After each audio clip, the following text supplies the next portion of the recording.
This is Delta Mike. The channel is Delta Mike Down and Out in Torrevieja.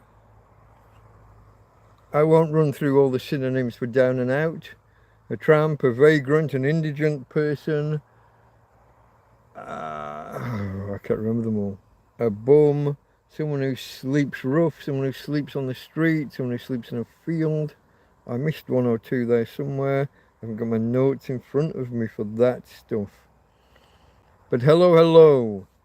I have accidentally gone live against Big Clive, which is not my intent, so apologies to the big fella.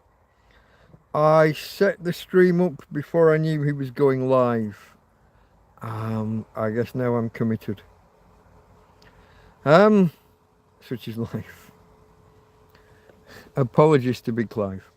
Oh, I did go over and just say flying visit had to be somewhere. I didn't promote my stream in his stream, that would be rude. But those of you that are here are most welcome. I think these are from earlier. I've got itchy backs of my legs. I don't think there's anything here now. I do have a fly spray, don't I, still from earlier. I'm still out here with this, so I don't think there's anything here, but just on the off chance, I could just do that. I got a coffee, I've got two coffees. I use the water mainly for soup though, so there's 2 half cups really.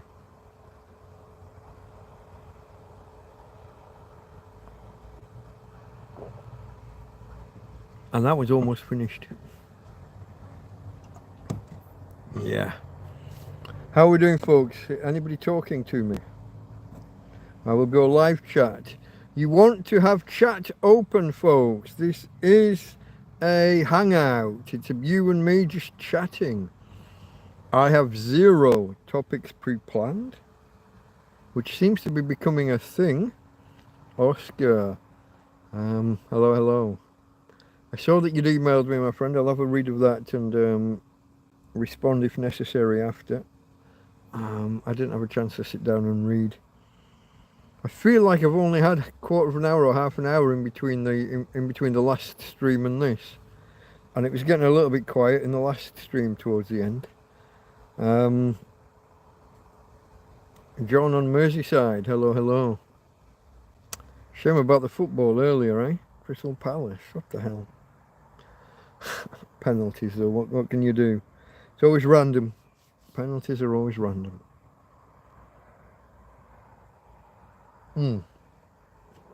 That one's all gone, that one's dead. This one's 2/3 gone already.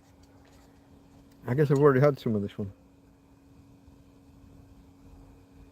And I have to be careful, if you were watching yesterday, this sippy cup, this lid is very loose. In fact, what I told myself was when I drink from this, I take the lid off and just drink from it as a cup. That way there's no overpouring and having it leaking out around the edge of the lid and dripping all down me. I think I have got a beer here in readiness, and maybe, I didn't check this, look, how badly prepared do you have to be? Oh yeah. I got a couple of beers down there, but they're not exactly within reach. Let me get those now, in readiness for later, because it is Saturday, it's not Saturday night, is it? It's Sunday night. Fuck. What am I talking about? It is the weekend still. I am a tramp, I'm in the field, I'm allowed to be a fucking lush if I want. Okay. I was about to say it's Saturday night. I'm only off by a day. How's it going tonight, Delta Mike? It's going okay. Vestenor. Remind me. I know your name. There's like 3 people that I've guessed were called Stee, and I think I got them all wrong.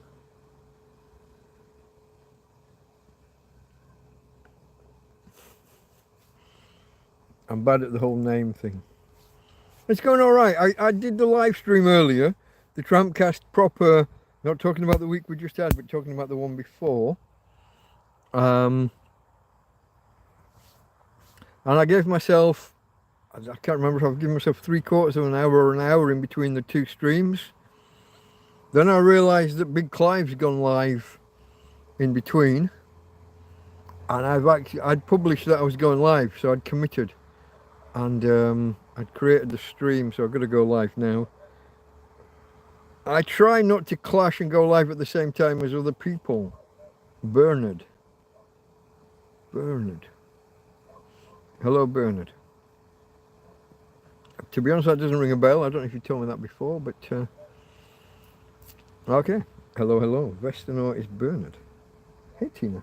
Let's, in the tradition of the channel, folks, we have to. This time of night, with not many people coming by, I have taken the lead off her. I have just taken her for a walk. Oh wow, those bits are not there. All those, they're like bokeh, aren't you, that you're seeing fly past the screen. None of that's real. I'm seeing absolutely no movement in the light. Don't think so. Look at it all. Wow, that's quite spectacular. Tina, say hello to the peoples. It's the peoples. They've come to say hello. They want to talk to Tina girl. I get a treat. Let's have a look. Oh no, that one's gone. I thought I was going to give her one of those, but those have gone. Can I open this one-handed? No, I cannot. Hold on, folks. Bear with me. I got to do this. I shall extricate the treat, and then I'll take you back to her. Okay, I've failed. Why can I not open the treat? Which end's got the cutout bit? That one says it has. It just doesn't. Oh! That's not a knife. That's a knife.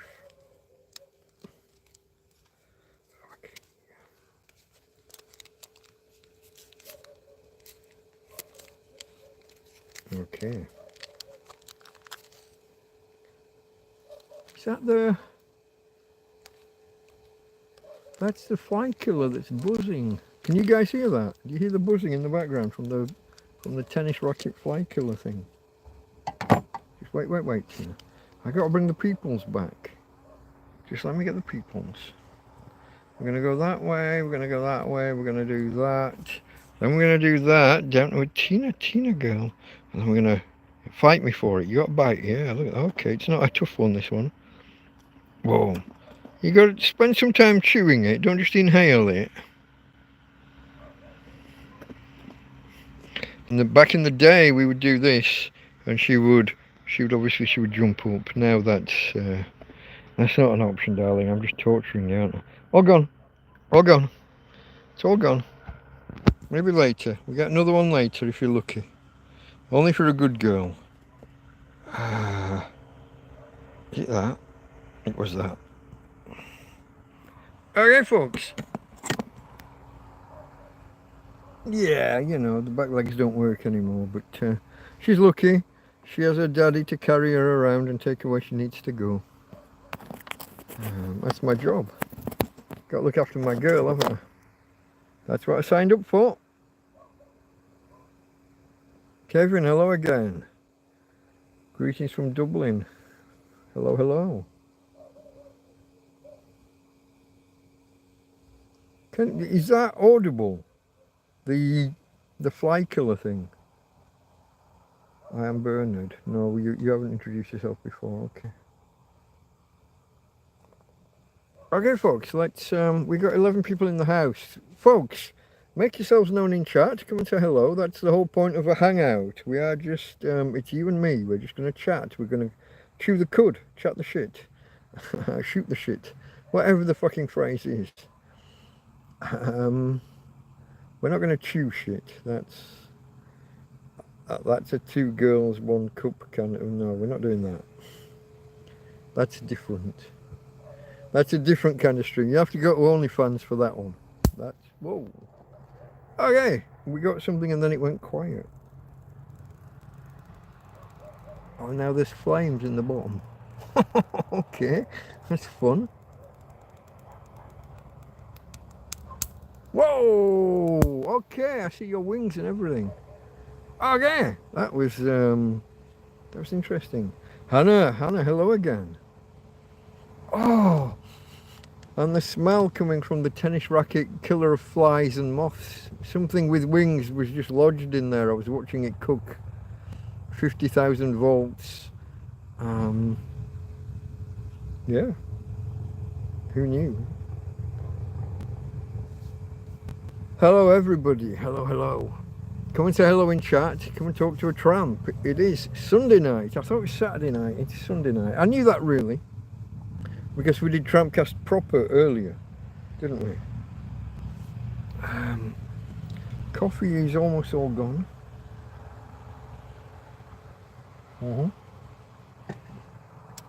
Coffee and chocolate, now it is all gone. And all the sugar's gone, I think. I've got some more stored in the bedroom somewhere. I've got extra sugar, extra hot chocolate. Coffee is low, but survivable. And I've got beer because Ryan, I will get back to you, mate. I saw there was an email there. I had a quick read of the first paragraph. No problem about not being able to get down this weekend, mate. See you next weekend. We'll talk.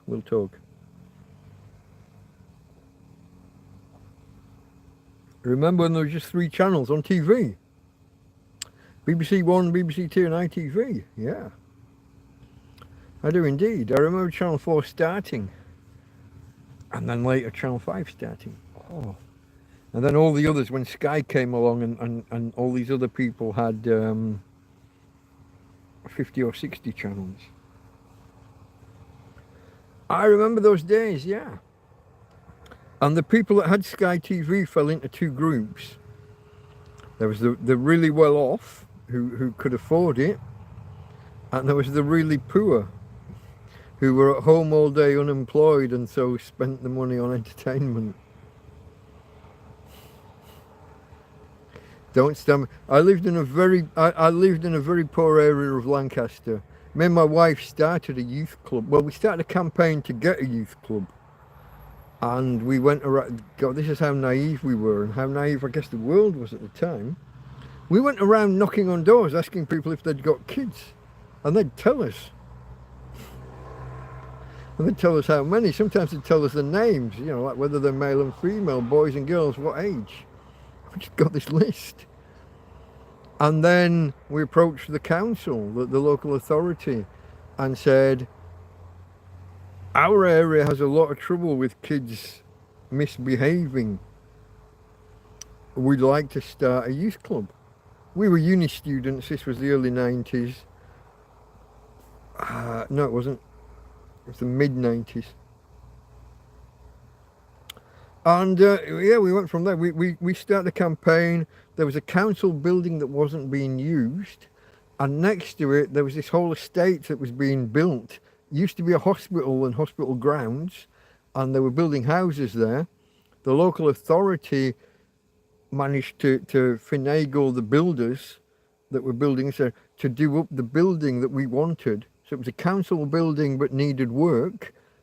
They got, as part of their permissions for doing what they needed to do over there, will you do this? So they did the building up and we started the youth club.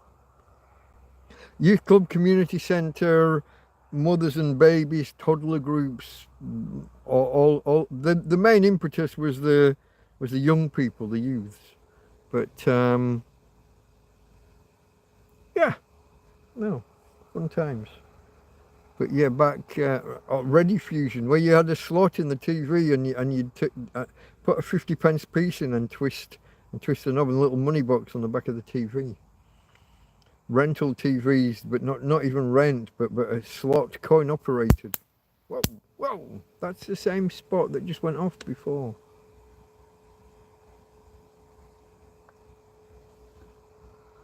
I hope it's not just shorting out on me. Living in a tent, folks, it just tends to fall over. If it falls over and bangs on something, wires get bent and twisted, and it can start arcing even when there's nothing there. A little bit of a worry, especially in a fabric tent. If that starts going off and sparks start flying and fabric 2 inches away or half an inch away. Hey babe, oh, you're frightened by it. She's come for cuddles, look. Let's have a look. You won't be, oh, close up of me and my ugly mug. You won't better see. Let me, look, here she is. Because she's not on the lead anymore. She's not tied up over there. She's come here. She doesn't like the snap crackle pop of the fly gizmotron. It's okay, babe. Tina's okay. Daddy's okay. We're all okay. Hey? Hello, you. Hello, you. Can I get a kiss? Nom nom nom nom nom nom. Come here. Not while the light's on, no. No kisses. No kisses while the light's on. You're a proper lady. Hey? You're only going to get busy when we turn the lights off. Yeah, turn the lights out. Oh, I wanted kisses. Besitos para papi. Besitos para mí. Hmm? No, apparently not, folks. I'm out of luck on that one. Who knew? I've got to be careful what I say, otherwise I'll end up sounding like a right pervert and someone will be ringing the police on me.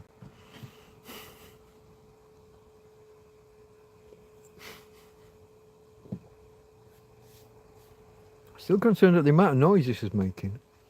See if I can...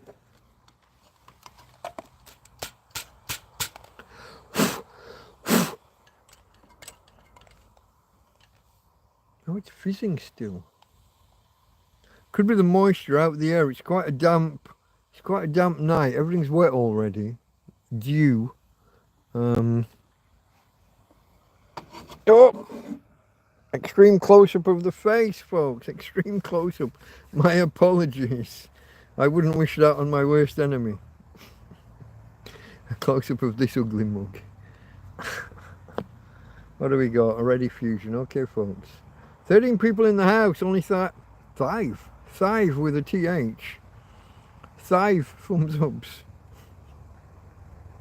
Thumbs with a F, but five with a TH.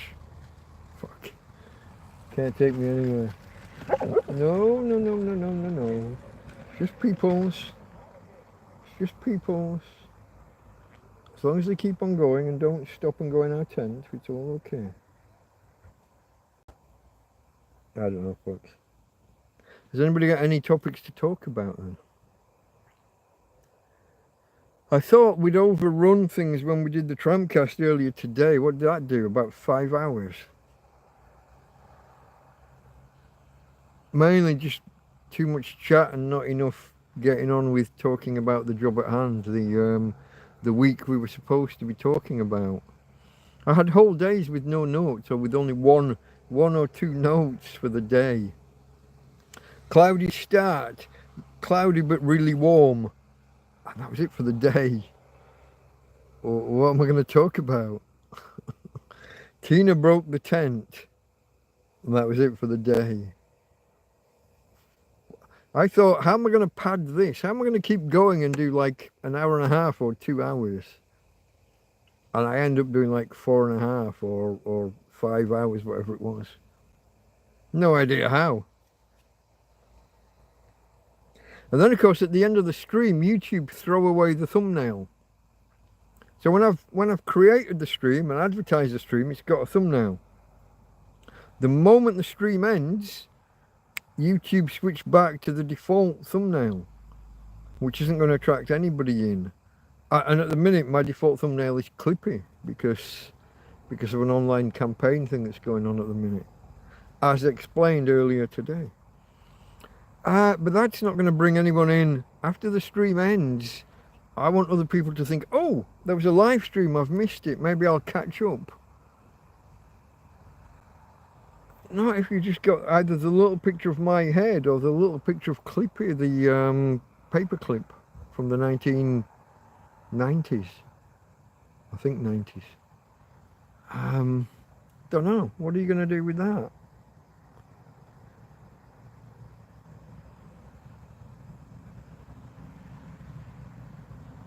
Scotty asks, hi Mike, how's your weekend been? It's not been too bad. I took Saturday off. I'd been battling all week to do as many live streams as possible, either the proper TrampCasts or the Hangouts, well, there's a couple of reasons, but one was to catch up. I hoped that today I would have been talking about the week just gone. But I'd done so much talking through the week that my voice was a little bit strained on Saturday morning. So I made the decision not to do a TrampCast yesterday. If I'd done that, then today we could have been talking about this week just gone, as was the plan. But I figured no, I'll talk about last week today, and this week I just need to do one midweek some point, and then we'll be back on topic by next Sunday. But no, it's been all right. I needed to relax my voice and my throat a little bit.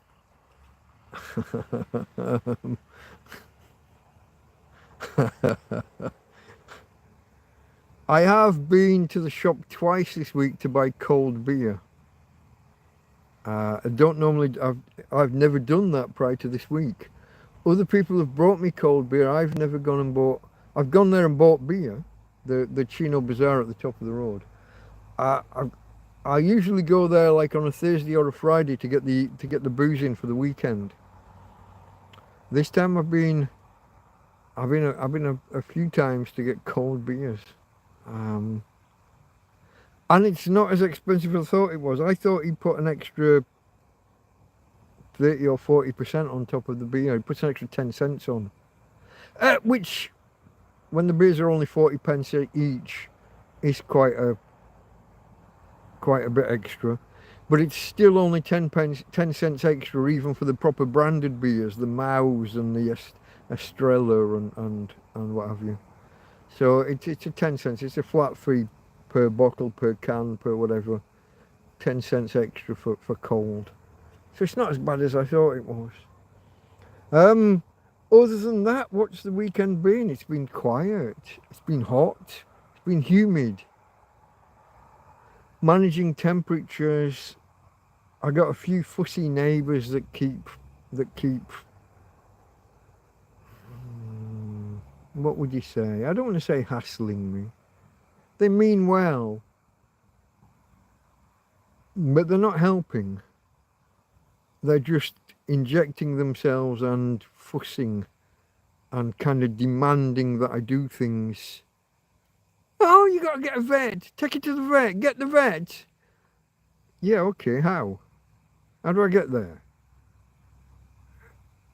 Fortunately, events have overtaken them and we've got a vet looking after us now, coming to us.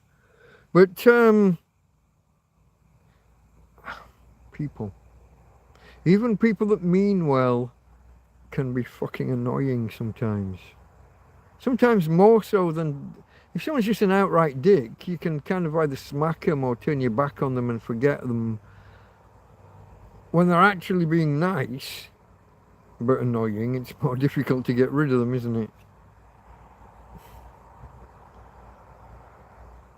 Sign of Nature says BSR. I thought it was BSA. I thought we were going Birmingham Small Arms. I thought we were in a rifle or a gun manufacturing.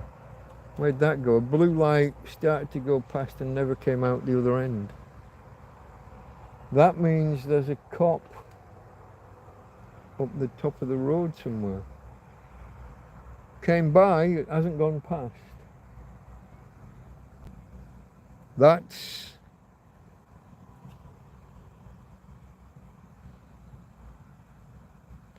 always intriguing. They might go around at the top and then come down and be annoying. Always got to watch out for the buggers. Don't know what BSR stands for there, Sign of Nature, sorry. 40 degrees over in the Canaries. Would say you are glad though those numbers don't occur in Torrevieja. We've had 36s and 37s a couple of weeks ago.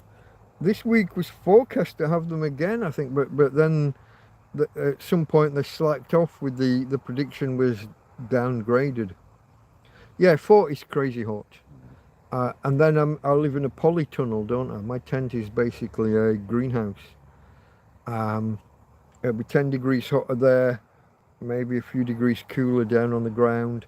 I've got electricity, so I've got my fan running from the EcoFlow from the solar panel. That helps a little. I can spray myself down with water, and the evaporative cooling and plus the fan does a job. Keeps us cooler than it otherwise would. Lots of fluids. Sitting out on a night, usually after the flies, but when I'm like earlier when I did TrampCast, doing that at 6:30 or 5 o'clock actually, isn't it, on a Sunday? Through the week I've been doing them at 6:30. Sundays I do at 5 o'clock is the proper time. Flies, just flies all around my ankles, the bottom half of my legs, the bites, the welts, the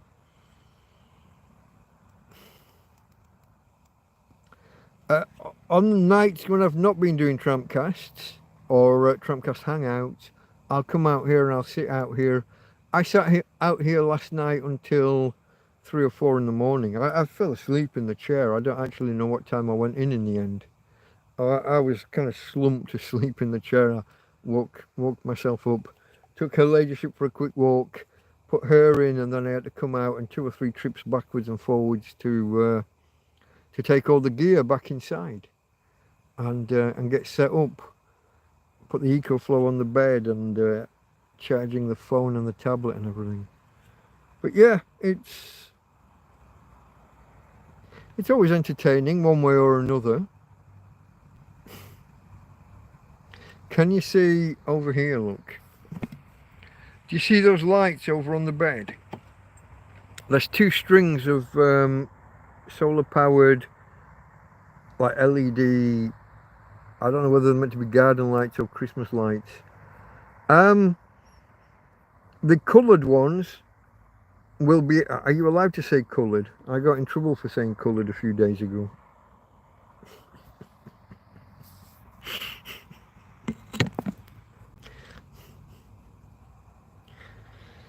A pencil of colour is a coloured pencil. We agreed? A person of colour is a coloured person. Just don't say otherwise. It's language.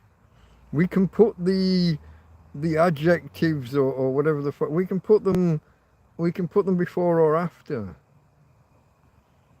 A bus of red or a red bus. A bus of colour, a coloured bus. Just anyway, don't police my speech. Going back to the coloured lights, if we're allowed to say coloured, those will be out. Those will run out of power before we get inside tonight. Usually the white ones will go until 3 or 4 in the morning. There's another set, but the like the battery box, the power box with the little solar, it's entirely discombobulated. I thought it was all sealed. I was trying to spudger it apart, and then I noticed there's 4 screws on the back. If I can find the right screwdriver and get in, I can have a guess at reattaching the wires. Now they're LEDs, so if I get the wires the wrong way around, shouldn't do any harm. They just won't come on. And then I'll know they're the wrong way around and I'll better swap them. Because both are disconnected, I won't know which is positive and which is negative.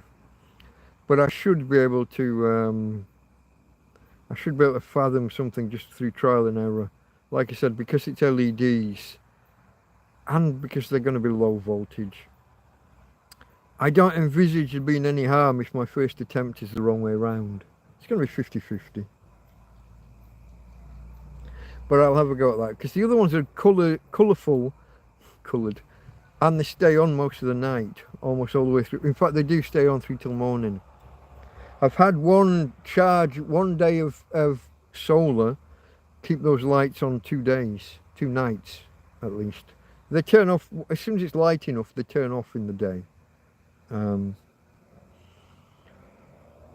So yeah, I just, it's a little bit like a It's like a teenage girl's bedroom in there sometimes with all the different... I don't have them all flickering and flashing. I have everything as stable as possible. Some of them don't have just an on. They will, once every 5 minutes, they will just flicker a little bit or turn off and then come back on. But then they're on again for 5 minutes. It's not, I don't want that. I have a set that just work off batteries, and I charge the batteries every second or third day. That's no problem. Just plug, they plug directly onto a USB cable in the on the EcoFlow, and they're fine. So yeah, just go through the night. 40 degrees is too much, Kevin. Yeah, 32 at night. We're 26, 27 through the night here. Some nights. I think tonight's a little cooler, 24, 25. Charles Parker story. Charles Parker. Wasn't he the Birdman of Alcatraz? Is that him? I'm not sure. BSR. I don't get the reference. I don't know the letters. You give the cops a good hard on sitting there. Possibly. I mean, through the day with the brolly, with the parasol, sombria. It was. I think it was the first time I put it up this summer, and the cops came there and then. New car. New is a big, like a pickup truck, but with a shell, with the hard shell on the back. They were in shiny, brand new uniforms and brand new, new shoes, new. They look like they'd just come out of the academy themselves. New cops, new uniform, new vehicle. You can't be here. How long you been here? 3 years, nearly. No, you're lying. Don't call me a fucking liar. ID. Can you do that in private land? Isn't that just in public? I'm asking them, and they know. And then they stopped asking me, and I had a friend who'd come round, Joby, that used to live in the field here. He's in the south of Torrevieja now, but he was here that day. They gave up on me and started hassling him, and I said, no, visitor. Yeah, he's a visitor. He's not. He doesn't live here. You've got no private land. Just no. Go away. And they went. But yeah, I'm sitting here and I've got. Oh, sorry. Hand in front of the. I got my big lantern here, and in fact, it's not even on its brightest setting. I don't think, is it? I think I've turned it down. There. That's the brightest setting. And then I've got this big blue tennis rackety fly killer thing that I can either just sit there or I can wave around. But yeah, as they drive past, I'm gonna stick out. I'm gonna stick out like a sore thumb. The phone just. What did the phone?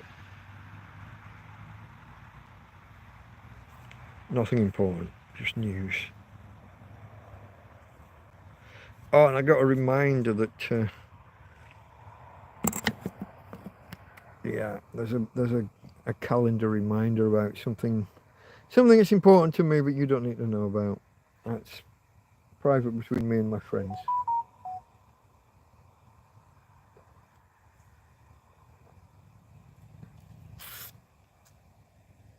I've got liquid on the table here from when I made coffee,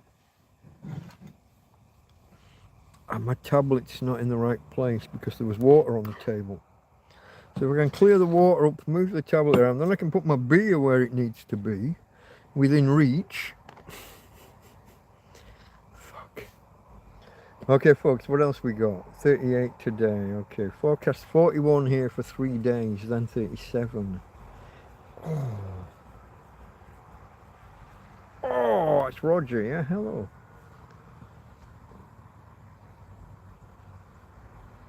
Remind me where here is, Roger. I'm terrible for details. The first did I said in the stream earlier, the lady that I've been calling Morticia for the last 3 years because of the long dark hair, looks like she comes out of the Addams family. She gave me some money earlier, and I asked her name, and within 5 seconds I fucking forgot it. Literally, she told me her name, I told her mine. Well, I asked her name, she told me. Then I told her mine and Tina. She's kind of frightened of the dog, but the dog was tied under the bush here, and I went to the road to meet the lady. And I got her name, and it was a beautiful, melodic kind of name. And I've got absolutely no fucking idea whatsoever. After 3 years, I finally asked her name, and within 5 seconds, it's gone. Another lady I was talking with earlier, her daughter's called Himalaya, which I thought was an interesting name. And I instantly forgot the mother's name. I think it was Sonja or Sanja, like Sandra, but with a J, possibly Dutch, maybe? Now that would be more of a Sanya. She said J. Scandinavian, maybe? Don't know. Anyway, yeah, terrible. Some people tell me things and I need to be told them about 6 times before they stick. We must be transparent, says Tom. Josie's in the house. Hello, Josie. Those are nice temperatures that people are talking about. Too hot for me. Are we not a colour? Yeah, me especially. I'm lobster.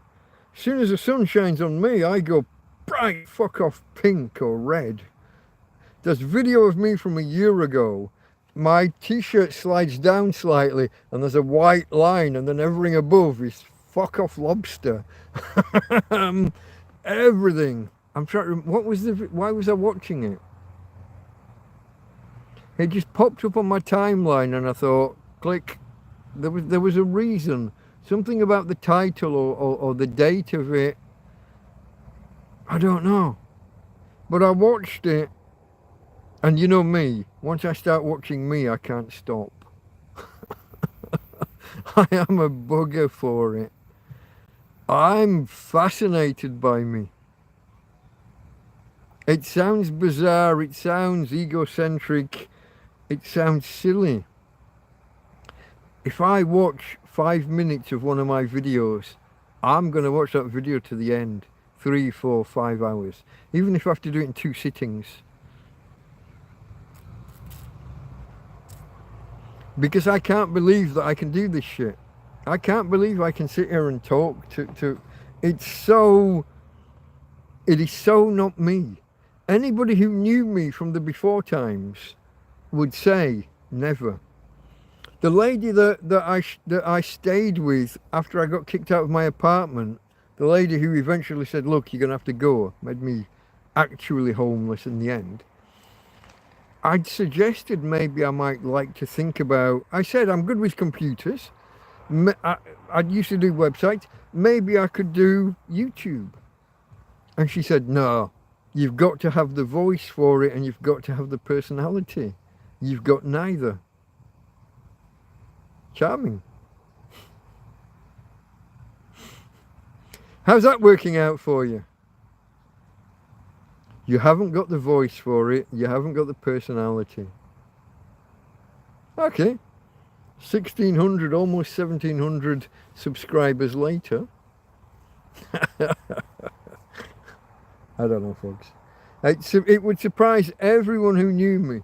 It would surprise. I'm not just taking the piss out of the one lady.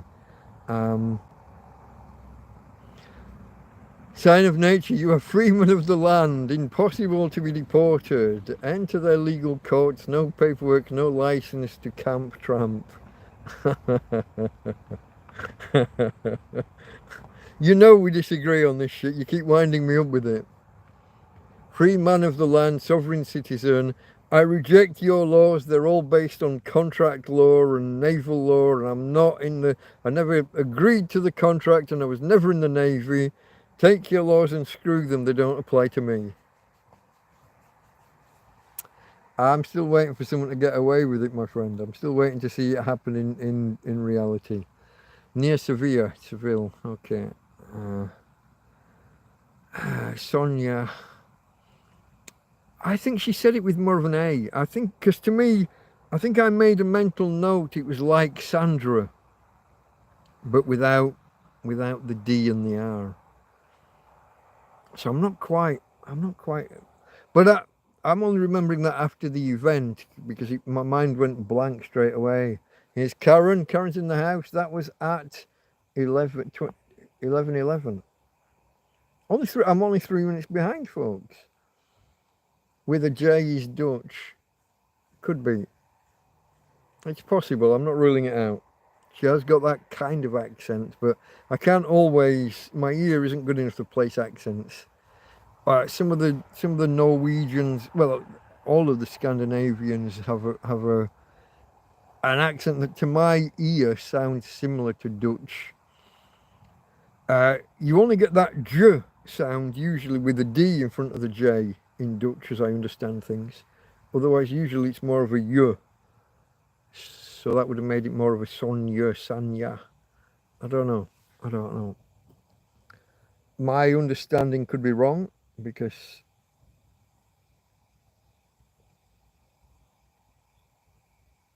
Andy from Melon Andy.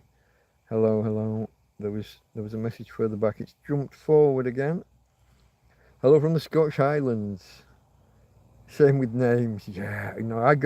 Yeah, I've started to make a list of people's aliases to names. So their YouTube name to their real name. I had a list on paper, but now I've got a separate tablet and I'm trying to bring it into my workflow a little bit more. But if someone in conversation with people, someone tells me their name and I can literally in the next sentence not remember what they just said. I forget that Tom was in the Shetlands. That goes right back to the early days of the channel.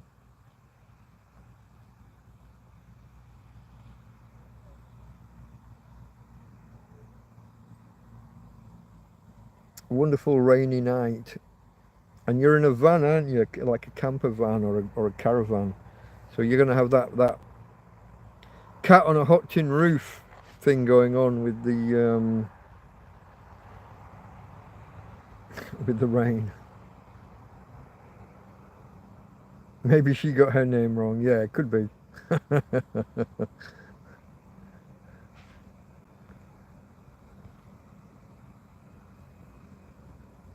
Old bus on the Drumbeg Road. You take the high road, I'll take the low. Here we go. Not contracts, jurisdiction, obligations and rights. Sign of nature. You're amazing.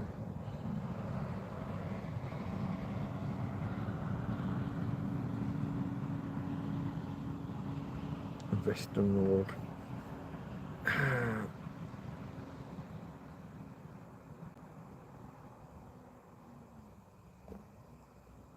Josie's online name and real name are the same.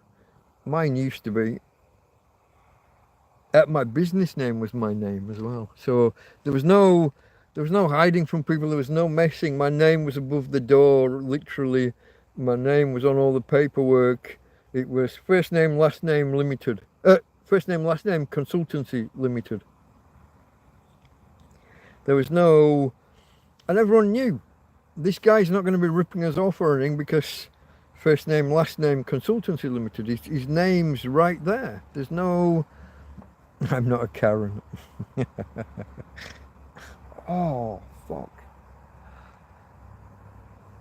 They ate my lower legs earlier when I did the TrampCast proper.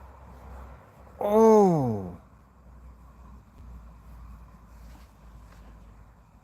I might have to start doing TrampCast proper a little bit later. Instead of sitting there for 3 hours being eaten, if I was to start, say, at 6:30 or 7, then when it goes dark, say I've only had 2 hours or an hour and a half in the fly zone, with the insects. Yeah. Esto Starberg. East of Starberg, wherever that is. Sounds German or Austrian. Berg Mountain. Star, high, tall, don't know. Whoa, is there a light behind? Is there a car? There is, there's a car coming out. Okay, and the moon's coming up. Oh yeah, you can see the moon as well. Oh yeah. She is Karen, she's not a Karen. She is the definite article, not the indefinite article. She is the Karen, but not in that way. Yeah. I'll wave at them. They won't acknowledge, they won't know I've done it, they won't reciprocate in any way. But I'll feel better that I was friendly, even if they weren't. I did shout at that guy earlier, didn't I? That probably wasn't my finest moment. If you watched TrampCast proper earlier, there's a couple walked past and I caught the guy's eye. I'm looking right at him and I wave right at him and he just turned his head away in fucking disgust. And I said, ignorant cunt. No, first thing I shouted, Buenos dias. I could have been Buenos tardes by that time, but you never know where the line is with Spanish for that one. But I said hello, and he just wouldn't rise to it. So I shouted, "You ignorant cunt!" And he just wouldn't look at. Just put my head down. I'm not going to look at him. I'm not going to look at him. I'm not looking. Some people are just. I shouldn't have started shouting after him, but the way that he caught my eye and just chose not to acknowledge me and to ignore me, and too much swearing. That's me, I swear. Get over it.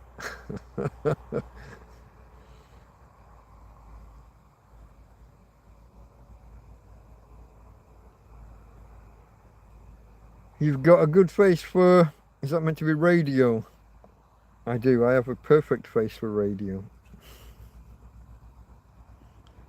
Ignorance of the law is no excuse.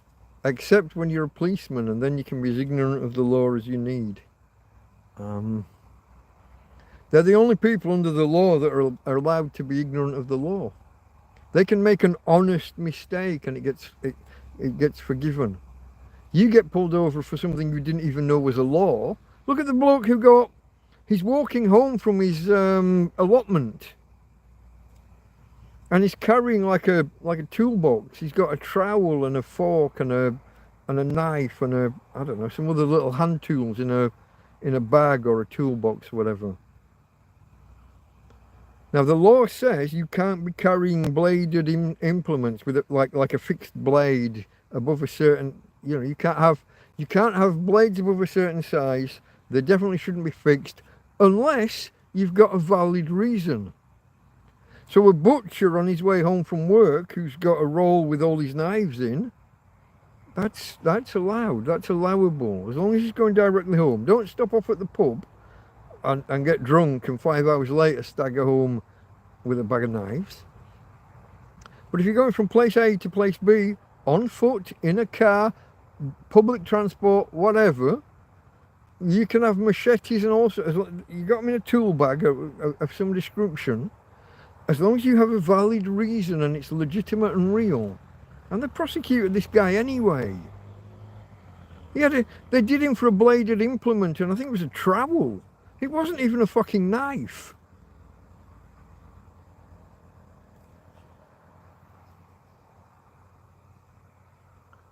I would lock up the prosecutor. That's a malicious prosecution. That's a guy covering for the police fucking up. The police broke the law, arresting him when they had no real cause. And then the prosecution covered for him.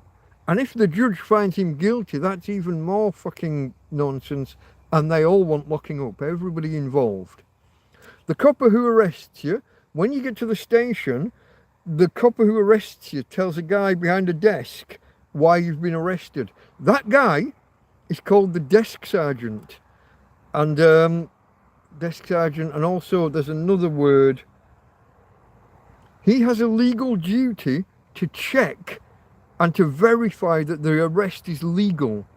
And if it's not, he's guilty as well. So the guy who arrests you and anybody who's with him, the desk sergeant, the duty sergeant, the whatever the other word is, it's to do with being locked up. Anyway, he's implicated and has a legal duty to set you free if the arrest isn't legitimate.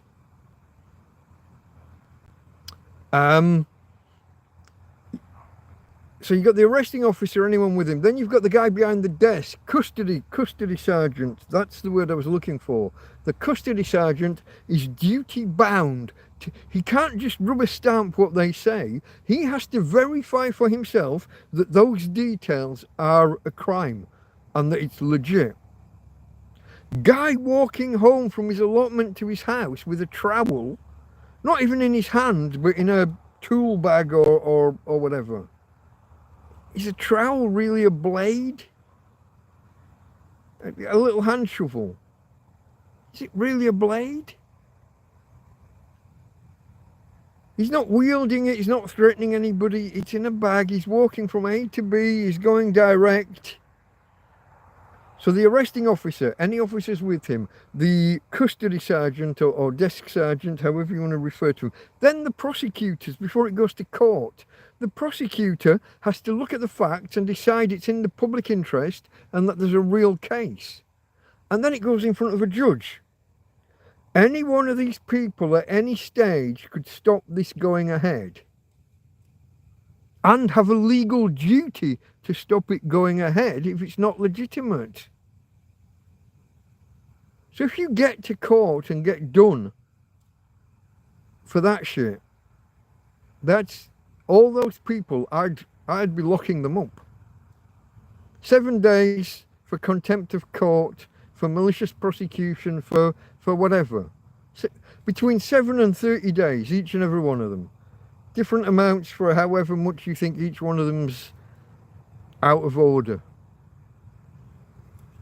But the only people that are allowed to be ignorant of the law and the specifics of the law are the coppers. They can get it wrong and, oh, well, he didn't know. You can get it wrong and not know, but that's ignorance is no excuse. You're getting whatever the fine or the punishment is.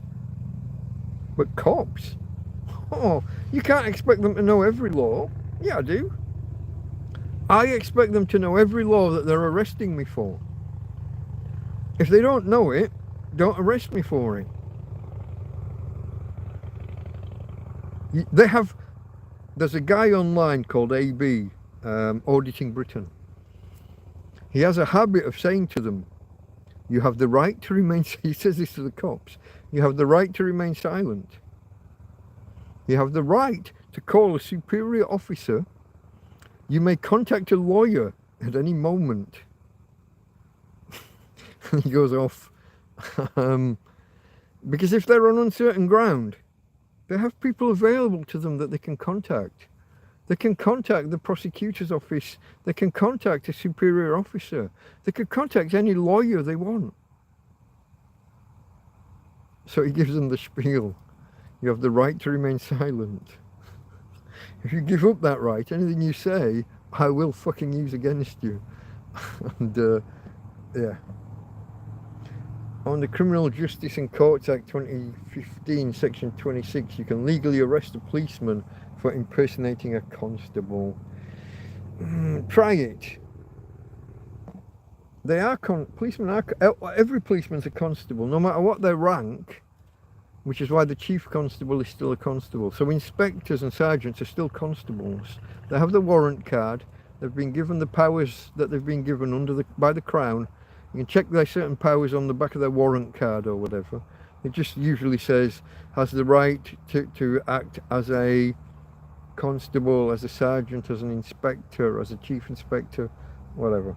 But I like Sign of Nature, but I'm not sure that you'd I'm not sure how far you'd get trying half the things that you say.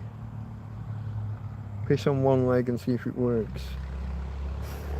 Yeah, okay. If you've had a drink, yeah, they have this automatic, when they log anybody in, is it alcohol related, and it goes in the stats. And as soon as they, you might just walked in the pub, had a cola and walked out, but it's going to go down as an alcohol related crime. Everything that happens from 2 o'clock in the afternoon on a Friday until 10 o'clock Monday morning, it's all alcohol related. And everyone will also get a resisting arrest, an obstructing, or assaulting a police officer added to whatever chart. These things just get a lot of people end up getting just charged. The only thing that happens in court, they're getting done for resisting arrest. And you're like, where did the original crime that I was arrested for, where did that go? Why are you not? Oh, well, that didn't stand the test of time. That didn't stand up to scrutiny.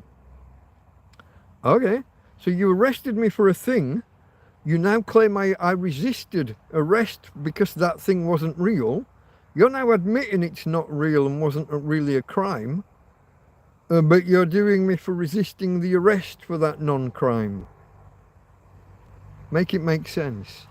And if I was the bloody magistrate, I would reject every one of those. If they haven't got a body cam of the cop being punched, I would reject every one of those obstructing, assaulting, body cam, or it didn't happen. Simple as. In this day and age, simple as. I got done here, apparently, and this is without throwing a single punch. I punched a copper so hard that through his bulletproof vest, I bruised his chest. Multiple ribs bruised through his bulletproof vest because the punch that I didn't throw was so hard. Fuck off. No. Just no. Yeah, the whole drunk and disorderly thing. Prove I was, yeah, okay, I was drunk, but prove I was disorderly.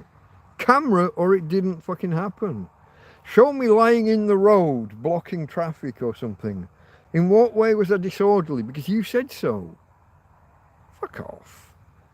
And the magistrates, the middle-aged middle-class magistrates, the ones that sit at home sipping their wine and getting drunk on wine at night, because they won't be down a pub getting stopped on the way home on a Friday night. They're never going to do that. They're not out getting thrown in the back of the Black Maria and given a good pummeling in the back. They're at home sipping their wine or their cognac or their brandy. They're not getting arrested on the way home. Back to the blue until it happens to you. Any court needs jurisdiction. Yeah, you're going to say that you're not. If you just deny jurisdiction, you're not covered. But I disagree. We've had the discussion already, my friend. Their oath is to a corporation, not to the crown. I'm not sure. I thought they were still crown servants. Everyone says you're a public servant, and their answer is no, I'm not. I'm a crown servant.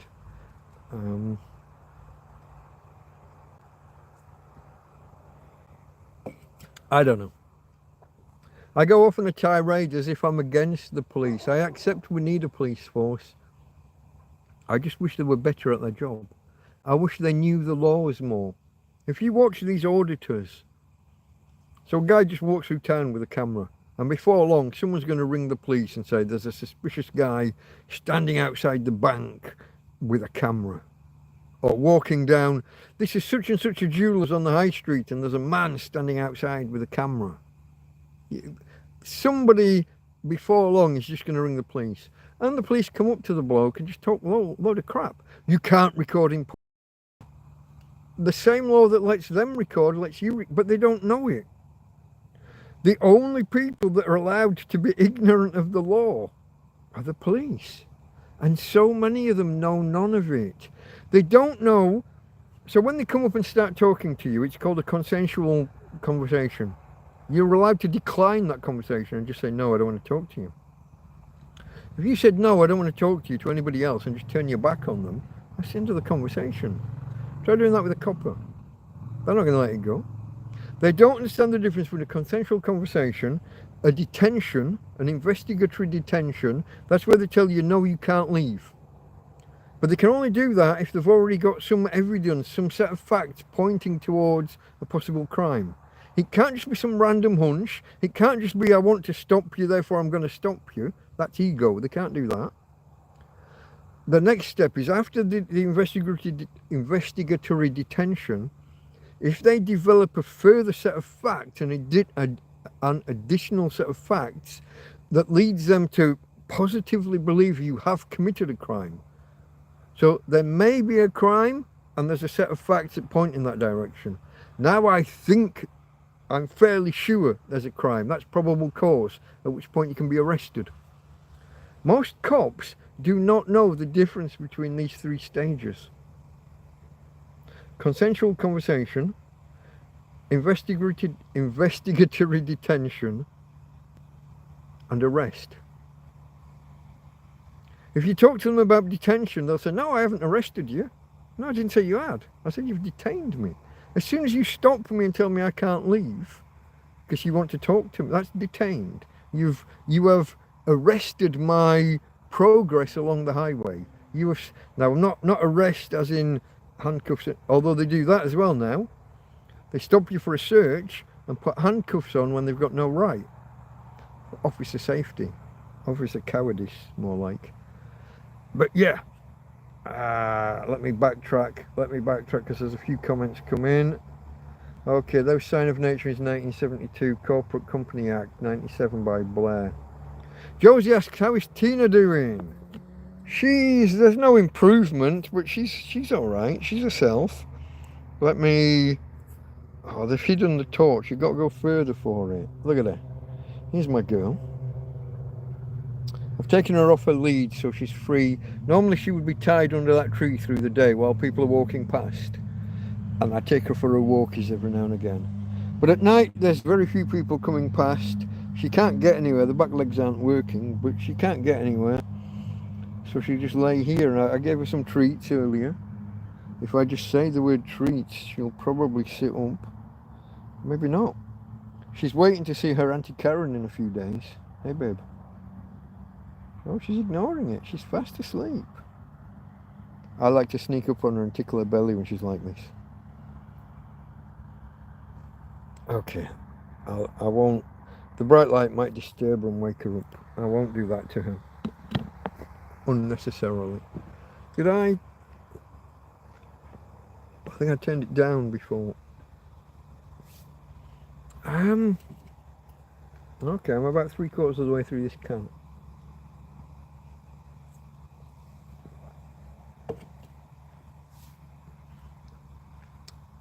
So she's okay. There's no improvement. I've still got about a week's worth of medication. I'm going to contact the vet and say, no improvement. Is there anything else? I guess it depends how much we've raised and put in the coffers, put in the purse of the vets, whether there's follow-up treatment. Even if there's not, I'm going to ask them if they can advise me or help me with sizing wheels and wheelchair, with fitting, with sizing, with those questions. I expect they have more, well, they certainly got more experience than I have, haven't they? I've got the money to buy the wheels. Maybe they could help with the purchase. Maybe they could contribute if we've put enough in the pot, if we've put enough money in. I've got no idea how much we've raised with them. The vet probably won't know that either. It'll be down to the animal charity. I guess we'll see. I got to contact them and say no improvement this end. Is there a next step? What I'm absolutely not doing, which is where the vet seemed to be pointing, oh, if there's no improvement, we might have to make difficult decisions. I am absolutely not making that difficult decision. Well, I'm making the decision. The decision is no. We're not doing that. There is absolutely no sign of pain in her at any point in any day. I pick her up, I carry her around the back end, we go for walks, she does what she needs to do. There's she's never whimpers, she never yelps. The only time I've heard her with any kind of pain was when the vet grabbed her. Make of that as you will. I've seen no sign of pain. When people come here, Tina will run. Run's not the right word. The front end's running, the front end's galloping, the back end's bum shuffling, dragging on the ground. But there's no sign of pain. We're not going there. We're not doing that.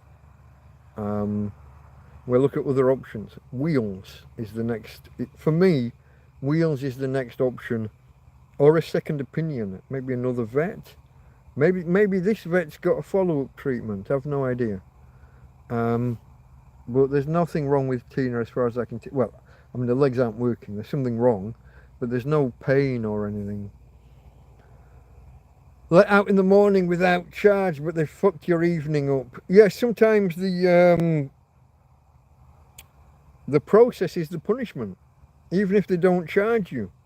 Just the keeping you in overnight, ruining your night, dragging you away in front of friends, beating you up in the back of the van, smacking you in the back of the police car. All of these things happen. I told you, I saved a fucking policeman's life and got beat up for it in the back of the van. And it's only because the policeman came in 4 hours later while they were trying to interview me and charge me and do all that. He walked right up to me, thanked me, shook my hands while he's got all the fucking bandages and everything on. And the rest are saying, no, what are you doing? No, get off him. And he's like, no. This guy kicked shit out of 3 other blokes to help me. For 2 months after that, they were still trying to do me. After the policeman walked right up to me, shook my hand and thanked me. They dumped me out, I don't know, 5 or 6 in the fucking morning. Didn't know where I was. I was in some area of Wimbledon or near Wimbledon, next to Wimbledon. No, to this day, I don't know where I was. I don't know where the nightclub was that I was in, because I'd gone there with you know, some friend had said, hey, let's go there. I didn't know where I was. After I was released by the cops, I didn't know where I was. And this wasn't in the day of fucking GPS and phone. No, this was 1989. Somewhere adjacent to Wimbledon, and I've got to walk back to Tooting. Fuck that shit. And I keep seeing this now. They're arresting people at 2, 3, 4 in the afternoon, and then they're releasing them at 11 and 12 o'clock at night from some police station, not the local police station to where they were arrested, from some police station 25 miles away at midnight or 1 o'clock. The process is the punishment. You might beat the charge, but you won't beat the ride. Beat the ride is the Americans' phrase for it. Do I sound bitter?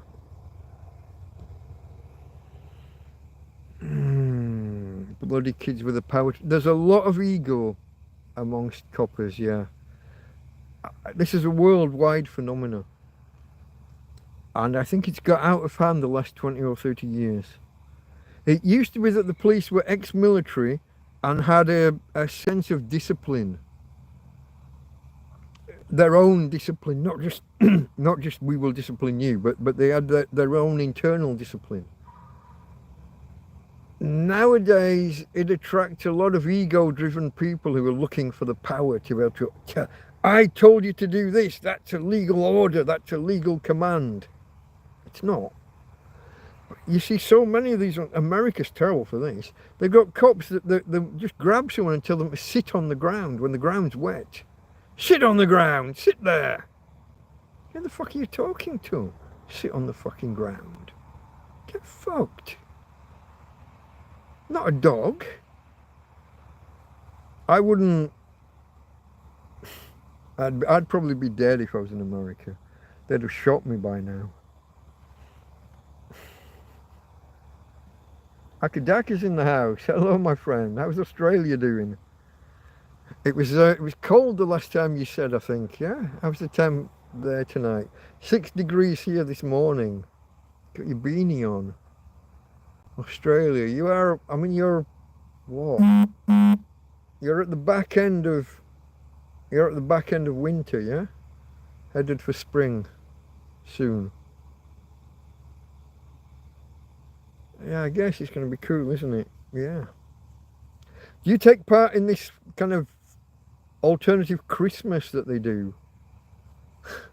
I was reading something the other day that some people in Australia will have they will have a Christmas like in midwinter, June or July or August, I don't know, just to be a little bit more festive, because ours is midwinter. For them, December is summer.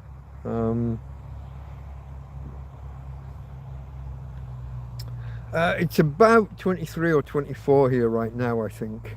I'm not sure. My phone was just bitching at me because I logged into WhatsApp on my tablet.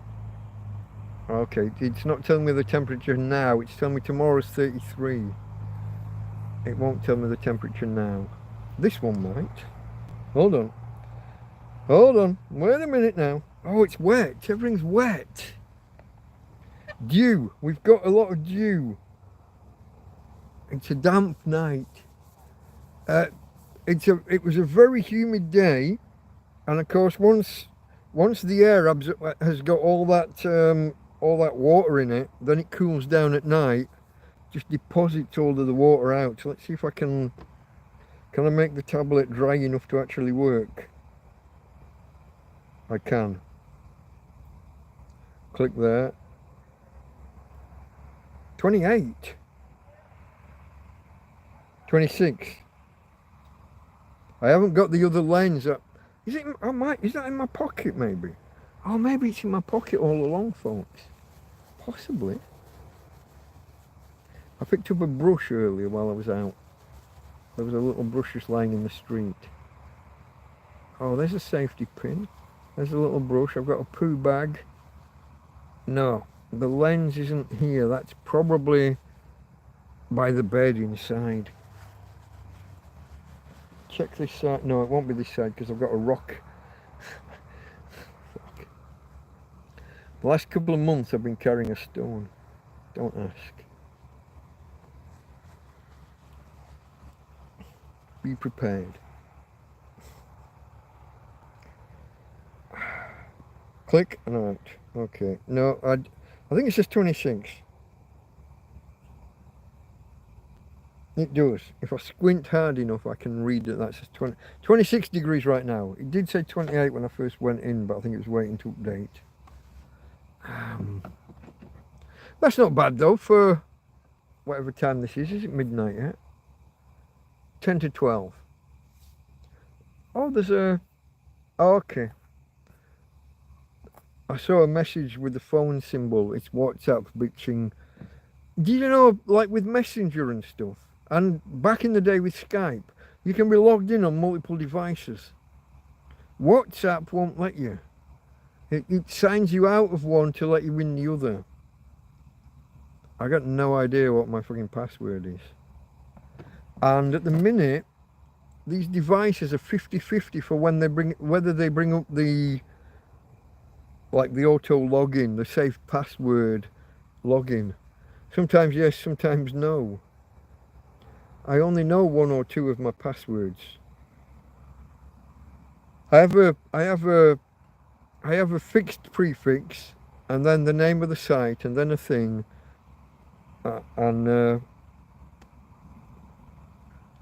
But then you get the sites that, oh, you must have 2 or 3 non-alphanumeric characters. And so everything goes out the window. I haven't got a system for that. I don't know when I need to put in an exclamation mark or a number 1 or a, you know, that kind of shit.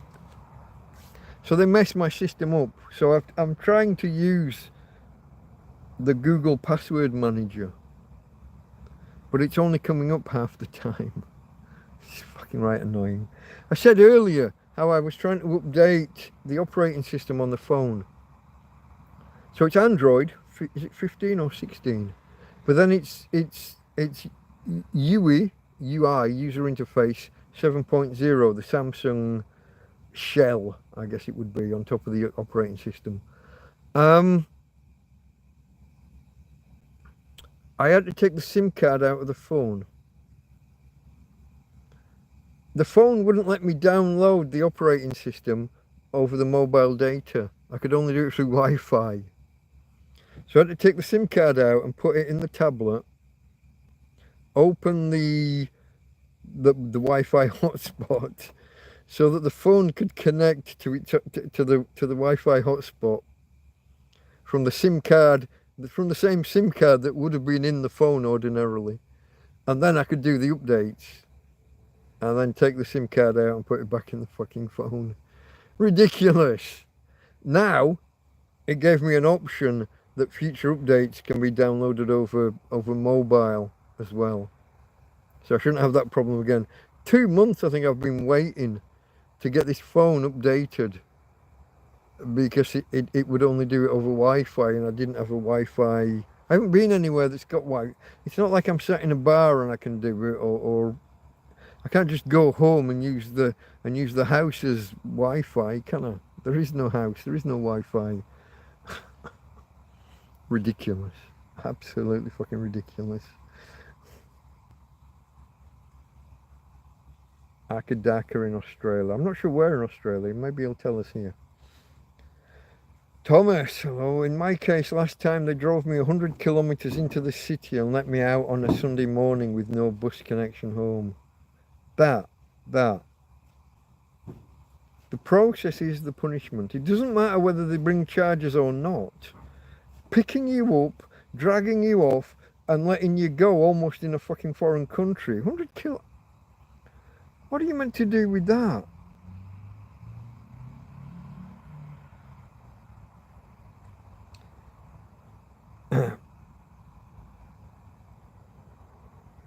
Not the Spanish police, but the British. 40 years. 89. 35, 36. Yeah, it's a while.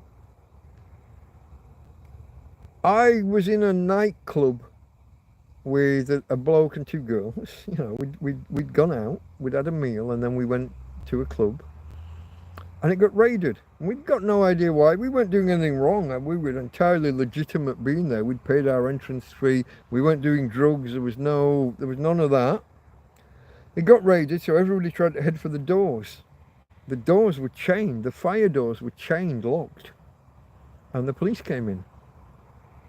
And we were trying to get out another way, and I looked down a way, and there's 3 men kicking a policeman in the head. He's on the ground, and they're kicking him, well, all over, but 2 of them are kicking his head. And I said to the other bloke, get the girls, you go, I gotta go that way. I gotta stop that. I copper or not, I wouldn't do this now, but copper or not, man on the floor having his head kicked by multiple people, I can't just go, get the girls out, I've got this. And I went over, and there was some pushy shovey with the 3 blokes, and fists were thrown, and one of them left, and one of them I dropped, and then I looked at the other and I said, this stops, you're not, just fuck off, go. And then I kind of nursed the copper. I got his head and I put it on my lap, and I said, just hold on mate, we'll get you some help. As soon as Presumably your guys are going to take charge of this place in a minute. It's not going to be... I'm not going to let anybody else kick you in the head and hit you. I've got this. I've taken on 3 blokes to rescue a copper. And his friends, you know, the cops, they take charge. And they see the state of him. Blood and cuts and bruises and he's literally, I've got his head on I'm kneeling and I've got his head propped up against my crotch. Back of his head. We're not, don't be like that. I'm looking after him, I'm guarding him, I'm making sure he's alright. They drag me off, hands behind back, handcuffs, and I'm like, no, wait, no, off. And they throw me into the back of the van. I hit my legs on the metal of the van, go in, they drag me in, and then they beat me up in the back of the van. And then I'm in cells for a couple of hours, and they're trying to interview about 200 people in the police station at the same time. And that's when the guy comes walking in. And the cops are all giving me the look. They all think that I'm the one they've only got this one guy who's gone to hospital who's been hurt. Or badly hurt. I mean, they thought he might have had a fractured skull and all sorts. But they're all looking at me, and I catch their look. I see their eyes. And I know I'm in trouble. But they're really wanting to get me for this. They really want to do me. And I'm in an open room, and not a side office or anything. They're interviewing so many people all at once that we're all just sat at tables and out. And I've got this guy telling me I'm going down, I'm going to prison for this. They're going to get me.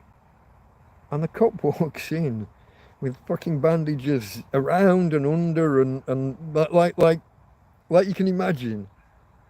Cuts and bruises and black eyes and lumps. But he walks up to me.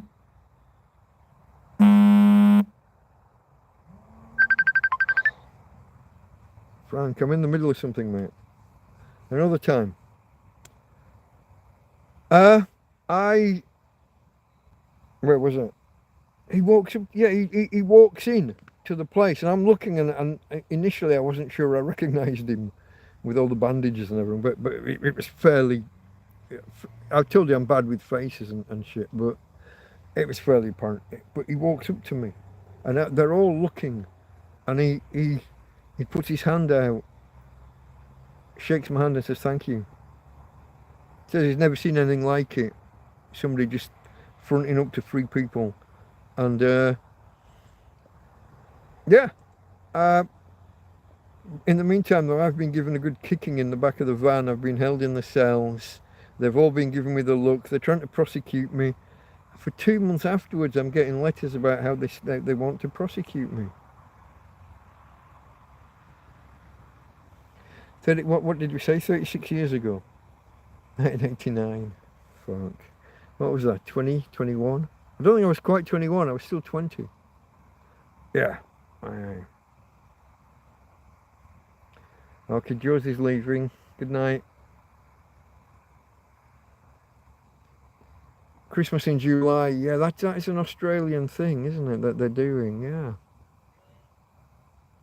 Your 96-year-old grandma likes to have a big family gathering for it up in Townsville at her house. That's the name of her. Townsville seems a little redundant. Doesn't the ville mean town? But okay. It's like we have River Severn. River means river, but Severn means river in Old English or Cornish or Devonian or whatever the hell, Bristolian. River. You get a lot of that.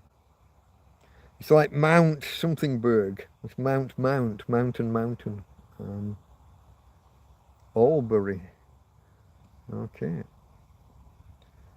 How the system is, it's our fault because we're all lazy and not enough people stand up for their rights. This is true. I'll agree with you for once. Sign of nature. For once we can agree with that. No worries, Frank. There you are, my friend. Frank Nadobody. You rang and you didn't know I was online, I assume, or maybe a misclick or something. I don't know. No problem. We'll talk. We'll talk either later tonight or another time, my friend. I want to catch up with you. It's been a little while. I saw you on Scruffs on. Was that the Wednesday stream? Might have been the Wednesday stream. Yeah. Okay, I'm all caught up with chat. And I haven't had a drink in a little while, so let's do... I've only got beer, I think. There's no wine, there's nothing, no other alternates. I has beer and beer.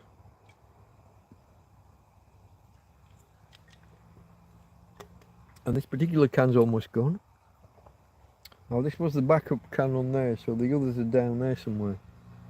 Hey, babe. You're awake again. People were asking after you, but you were fast asleep. Let's have a look. For people that have just arrived, or for people who didn't see you awake, here she is. It's okay, babe. Don't worry about the light, Tina. It's not a bad light. Hey, there she is. There's my girl. Like I said before, she's off the lead because there's nobody walking past this time of night, or not many. So there she is. We got Frank Nadobody, we got Karen in the house. Who else is here? There must be some people here who haven't said hello. There's people hiding in... there are lurkers. There are lurkers in the background.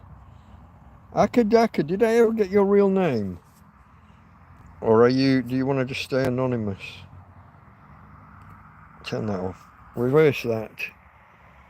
I know that Akadaka is an AC/DC thing. I learnt that much. Probably the first time you arrived, or first time you stepped out of the shadows.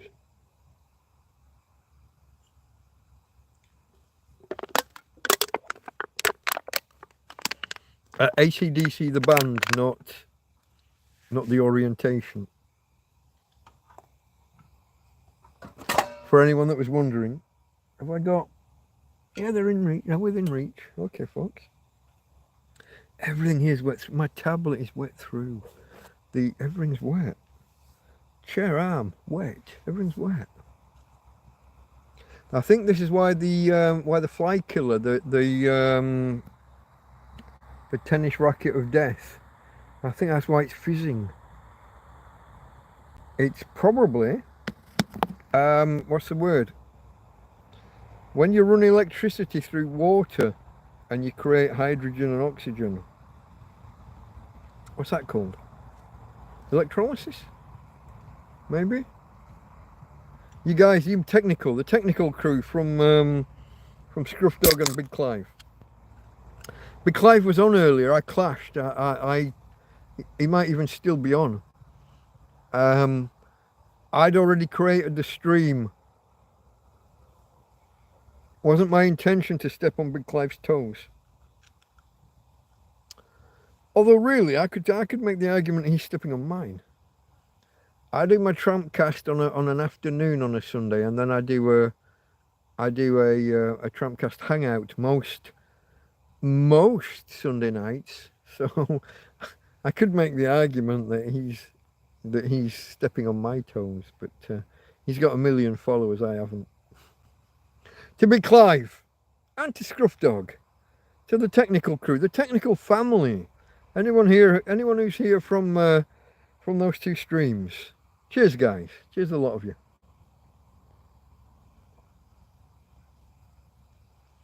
And cheers to anybody who's had the foresight to hit the thumbs up. It's going to be a long time, I think, before we beat that 37 or 38, depending on how you look at it. It's going to be a long time before we get there. I see you sneaking in with the thumbs up now that I've just mentioned it and prodded you. I see you. You can't hide from me. Okay, I'm scrolling. I think I was up to date with chat, wasn't I? There's me and Sign of Nature. We had an agreement about standing up for our rights and not letting them. How does it go? Nil carborundum illegitimi. Don't let the bastards grind you down would be a direct translation from the Latin.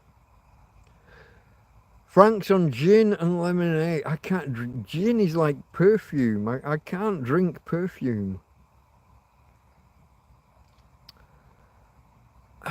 What's the other one? It's a little bit like grapefruit. Grapefruit's obviously got that more acidic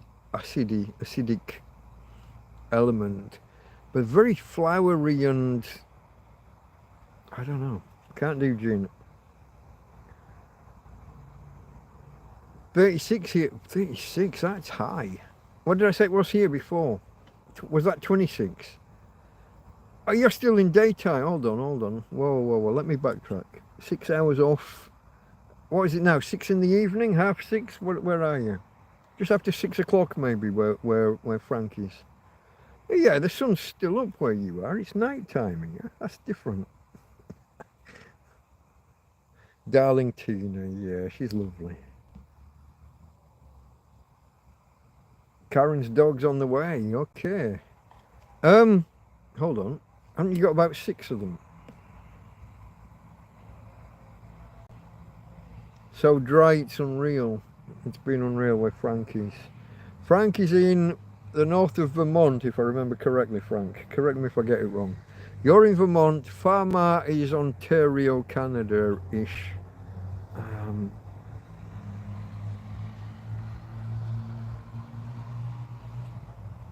The humidity is high, the electric contact is there for it to sustain a slight arc across the plates, yeah. Cheers to Clive and Scruff, yeah. Frank is definitely... Oh, and Mr. S, Mr. Sharafsha. He says that I'm close with the pronunciation, I'll take that. We'll just... Anyone else, just call him Mr. S if you can't. We did originally joke and call him Mrs. Giraffe, but that's... Sorry, mate. Mr. S. That's another one from Clive and Scruff. The technical family are in attendance. Shucking some corn. Shucking, the process of removing the outer leaves, yeah? Do you grill it? Are you on? Is it on the barbecue? Do you leave the leaves on while you barbecue it, or do you take the leaves off first and then grill it, barbecue it, grill? You see, your use of the word grill is different over there to us. What you call the broiler, the flame inside the oven at the top, we call that a grill.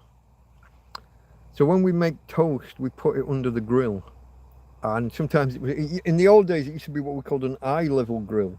It was a separate thing above the cooker.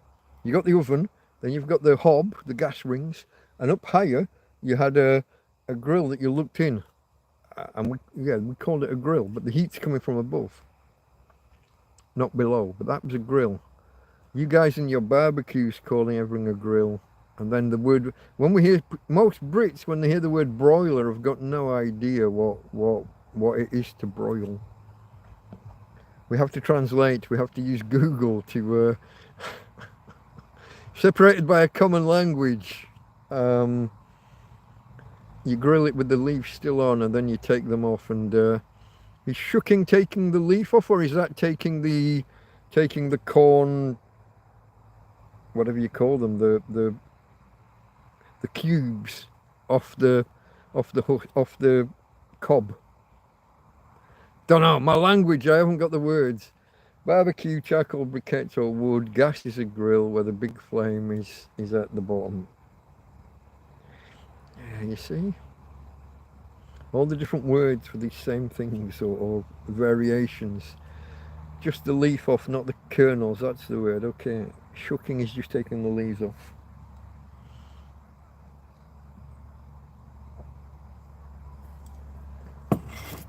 It says an Englishman, I don't even have the words, the vocabulary for the kernels. The cubes I was going with.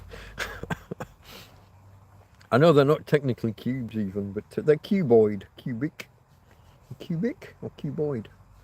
That, anyway. I'll shut up now.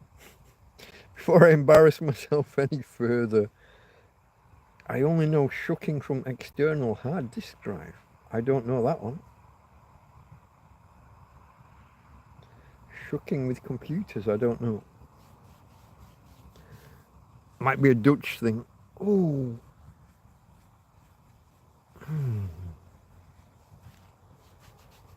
Why am I itching? I haven't seen an insect in hours, I don't think.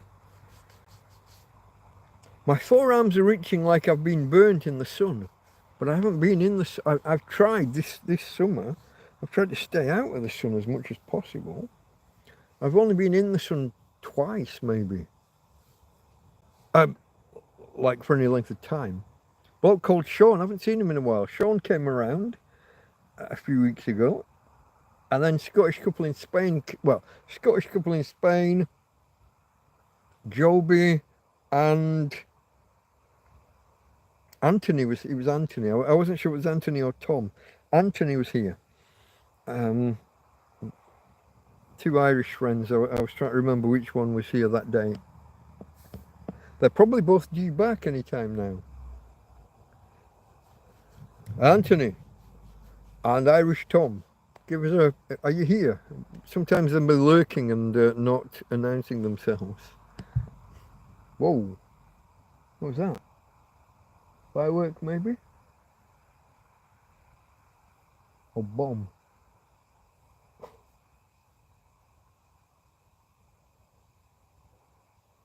If it was firework, you'd expect a volley of them. What was that? They used to have terrorist trouble here. Part of the ETA, the Basque separation group. Not sure where that's at. Anybody up to date on their Spanish politics? I think they've declared peace, and I don't think they got what they wanted, but I think it's calmed down all that. But I just had I don't know if the camera picked it up, the phone picked it up, but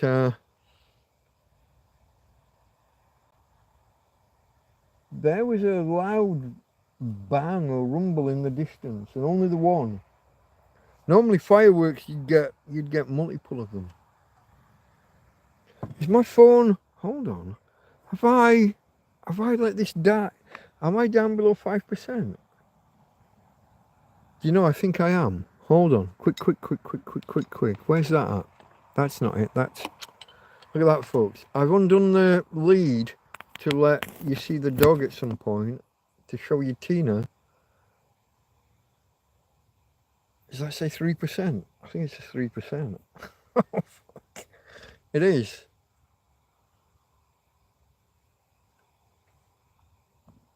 Akadaka is an Anthony as well. Call me what you like, just not darling. I'll call you baby. Is that not a song? Maybe it's Don't Call Me Baby. Don't know, don't remember. 3%, yeah, just in time. It's only the screen went really dim on me, and I was wondering whether it was the light. But no, it wasn't the light. It was the phone. I've unplugged it and let it drop really, really low. That's a little bit less than ideal, isn't it? A little bit suboptimal, as we would say in computer land. Tablet's on 100%. Wet through. It's absolutely back and front. It's just all wet. Don't like electronics and water, folks. Come on. It's not the ideal mix, is it? It's the atmosphere. It's the air. Like I said, the fly zapper here is just positively fizzing. There's a solar panel on the light. The light can be charged either by USB-C or by solar. It's wet through. Everything's wet. Can you see? Hold on, I've got the moon behind me, but do you see? You remember a while ago there was two sets of lights over there, Now there's only one set of lights. So from the sun going down at 9 or whatever time that was, to now, the set of coloured lights, if I can say coloured, got in trouble for saying it the other day, but if I can say coloured, the coloured lights have given up the ghost by just after midnight. So there's not even a, what, 3 hours. You don't even get 3 hours out of it. Partly, that one has a scuffed, the solar panel, the clear plastic case over the top of the panel is I wanted to ask you technical guys, when your solar panel gets that frosty whiteness, and it's not the panel itself, it's a coating or a case over the top. I've seen people just brush stuff over and it goes transparent clear again. Give us a clue.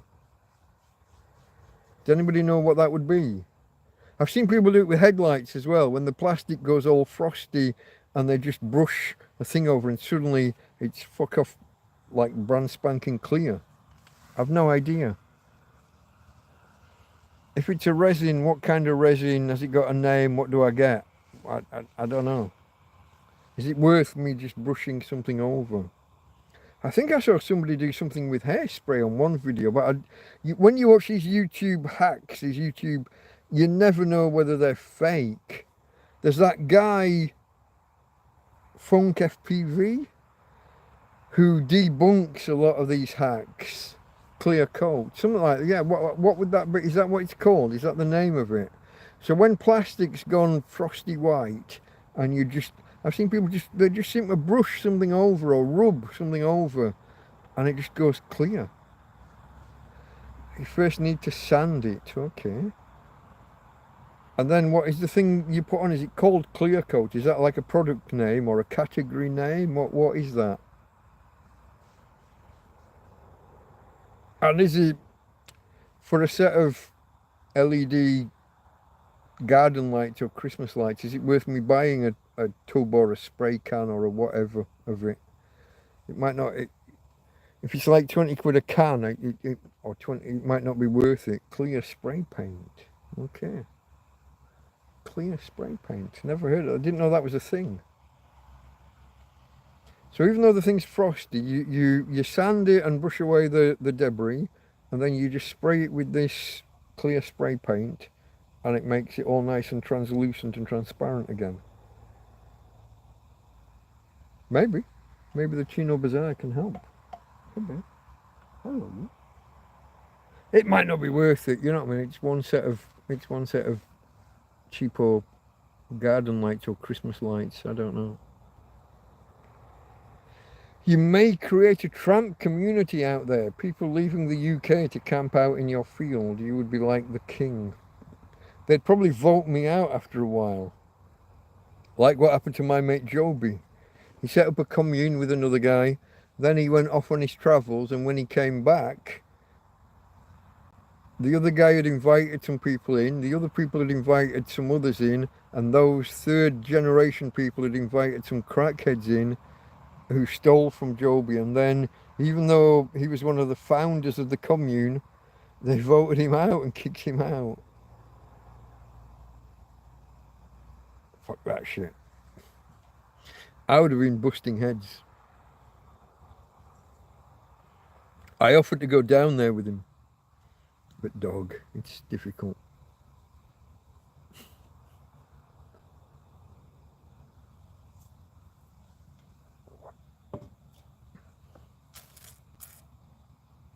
Always a crackhead in the drama. Indeed. Hey. Where you going?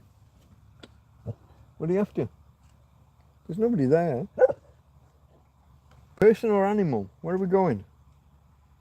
Mouse, rat, cat? What's the... There's not a person, I don't think, Tina. I don't see. What's wrong, babe? And where? Which direction? Oh, you're okay, babe. I got you. I'll protect you. You're a doggy with teeth. You're supposed to protect me, but I'll protect you. We're all okay. So I have to put up with. I thought there was someone in the field the way she was barking. There's something spooked, well not spooked, but something she's not happy about. It could be a cat, a rat, a mouse, a rabbit, or it could be a person. I don't see them. I don't have to smack anybody yet. Maybe later. Create a tramp community. Maybe. Cheaper to get a new light, a new set of light. Yeah, Karen got like the ones that I use in the bedroom, the battery operated ones. They were meant to be €4 or €5, and when they got she got 2 packs, and when they got to the checkout, they only charge them €2. It's a 4 or 5 meter string of, I think it's 30 lights. I think it's 30. €2. Takes 3 AA batteries.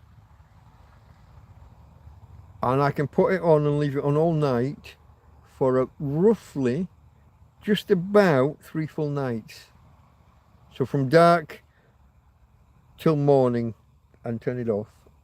So on all night. I tend not to, but it can do.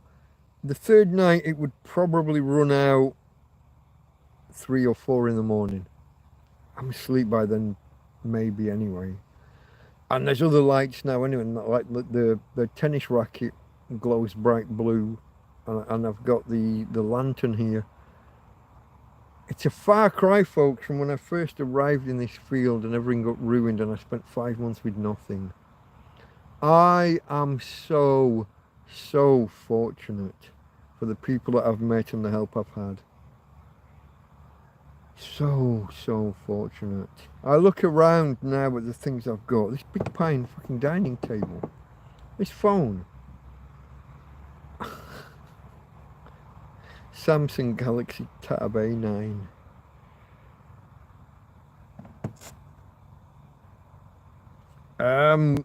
Insulated camping mugs.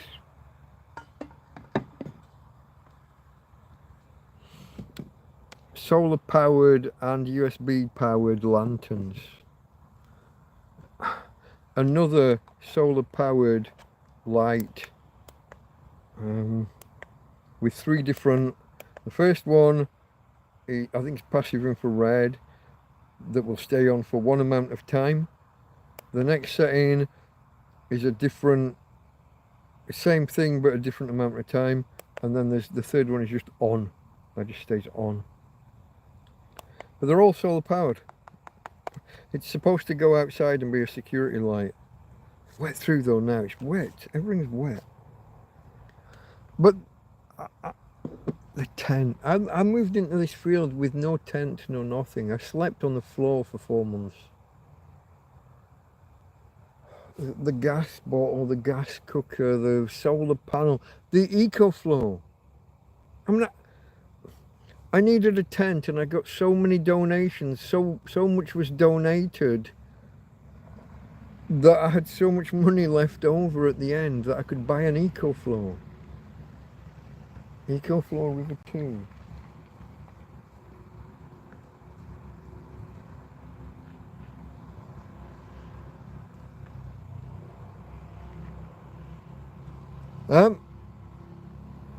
I've got so much.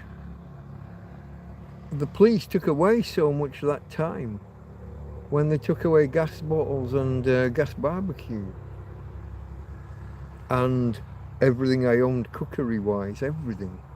Pots, pans, plates. And people just came out and brought me more, brought me new. One couple just went out and brought 4 plates, 3 or 4 cups, some bowls, fish slice, corkscrew, almost everything you could think of. I have thought of, 1 or 2 items I don't have, but I don't like to say because then people turn up with them. Ryan, I don't know if you're still there. Guy's offering to come down. He was going to come down this weekend. He's offering to come down next weekend, and to bring whatever I can think of, whatever gap I have in my repository, in my collection, whatever's missing, he's offering to fill the gaps. I have to be careful when I say I haven't got something. Sometimes I'm just talking, guys. It's not a shopping list. You gotta let me just talk sometimes.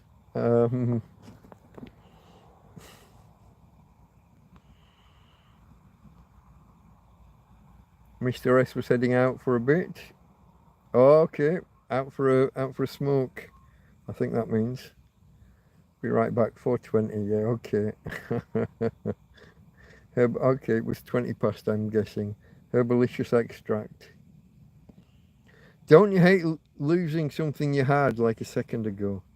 I hate just misplacing things. I've lost things in that tent. So the EcoFlow's got a 12 volt, the cigarette, we used to just call it a cigarette lighter socket. Now they just call it the 12 volt output in the car. I got a thing that goes in there and that gives me 2 extra USB ports.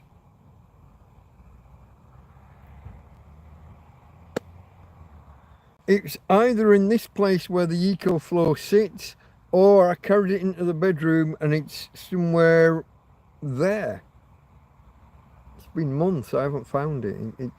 Where can it have gone? Where can it be? I got no idea. I lost a jacket potato for an hour and a half in bed one day. You know, there's a whole video out there on that one. I'm not going to go into it now, but there's a whole fucking video about me losing a potato for an hour and a half in bed.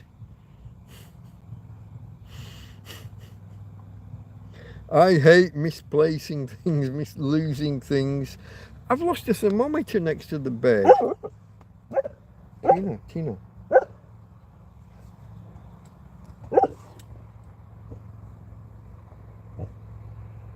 What is it, girl? Do you want to go and attack someone? Attack her. Go and get him. Go on, you're the doggy. Go get him. I think she's a van coming down the road down there. Shush, shush. Shush. Shush, shush. I think this is the van that's been camping at the bottom of the road each night.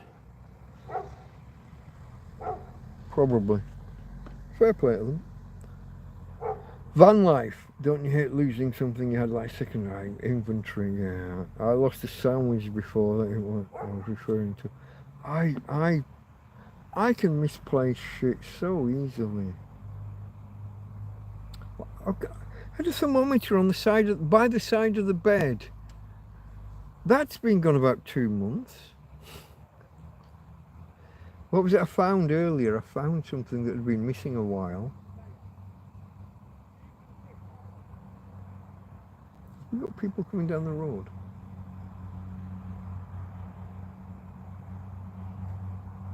I hear voices, I don't see anyone yet. They don't sound Spanish, they don't sound English.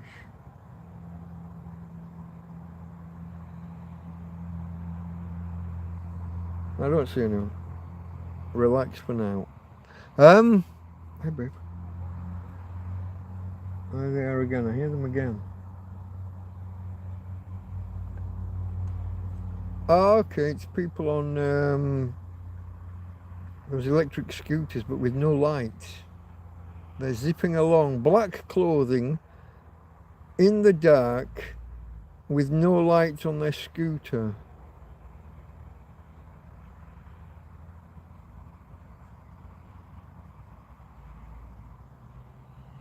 One of them's going to end up dead and it'll be someone else's fault. I got in bed with the sandwich, put channel on, had half of it, turned around and it's gone. That was the mice.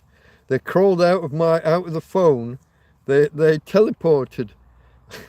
The mice from my tent teleported through the screen to yours and ran away with your sandwich. I hate them Mises to pieces, as Mr. Jinx used to say. At least when shady characters around, you can suspect them. When you're by yourself and shit disappears, yeah, that's yeah. Where did I put it? Was your teeth taken out down to an accident, or was it simply age? Oh, the story of the teeth is a long and complicated story. It is a manifold and wondrous tale. You want to look up a disease called cherubism. Cherub, like the angels, like the little fat angels. Cherubism. Cherubism. So called because bony protrusions from the cheeks would push the eyes up, leaving a white line at the bottom, kind of like that, looking up. You look like you're looking up heavenwards, and you've got this white line under your, is it the iris, the cornea, whatever the coloured bit on your eye is. I can't remember the names. I had cheekbones like that when I was a kid. Every time we got a new teacher at school, I'd get called out and have to go to the front of the class, and I'd wonder why. And then he'd say, "Open your mouth." He thought I had a gobstopper. He thought I had a big sweet in my mouth. Looked like that. People nicknamed me gerbil or hamster. All sorts of shit. So I had this condition, and there's a girl online with she's got got real big bony protrusions coming out of her jaw. Your bono todo incluido has what? Has been tu bono todo incluido 15 ha sido auto-renovado. Your account, your all-inclusive 15 account has been auto-renewed for 28 days. To cancel, do this, that, and the other. Okay. midnight, I'm guessing. Yeah, it's midnight. My phone contract's not the right word, folks. What is it? Pay as you go. My monthly, it's not even monthly, it's a 4-weekly account has just renewed. That's what the I thought I'd set the do not include, but sounds like you had a mouthful. I had so much trouble with my face as a kid.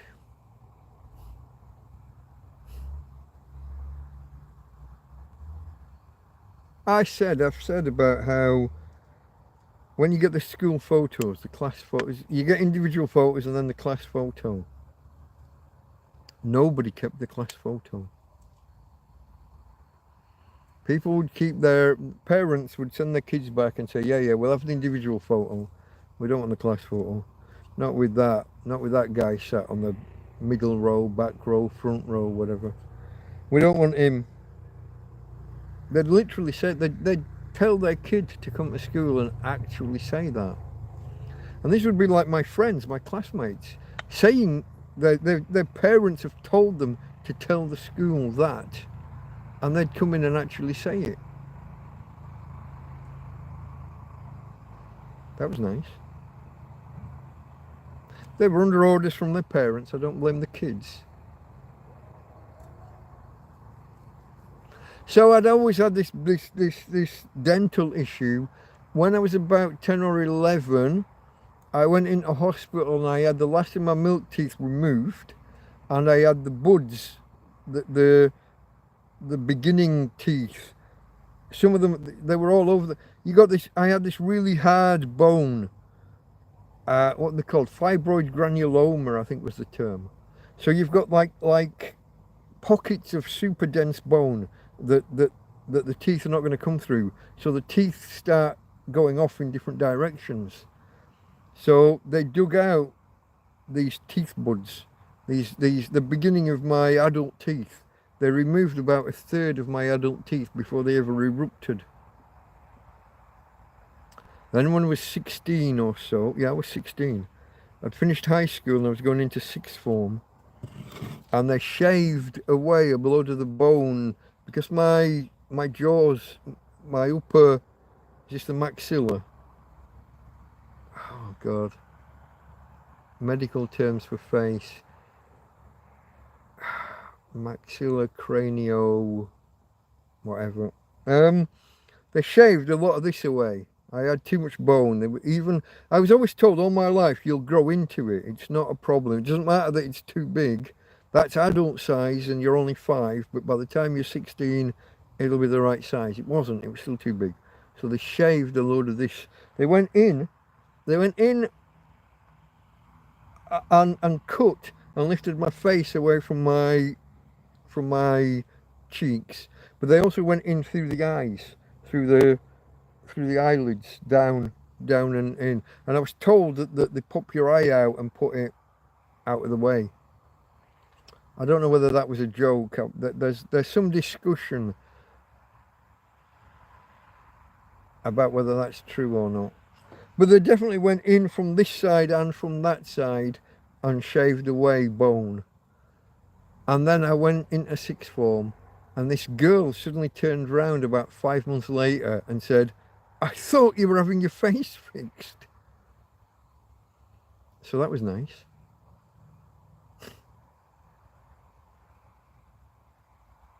And then later on, teeth. Fights and fisticuffs. And I'm a bloke. I've been in bar fights. I've been in fights. But the biggie was my last teeth. I saw a man being beaten up down an alley on a bank holiday weekend.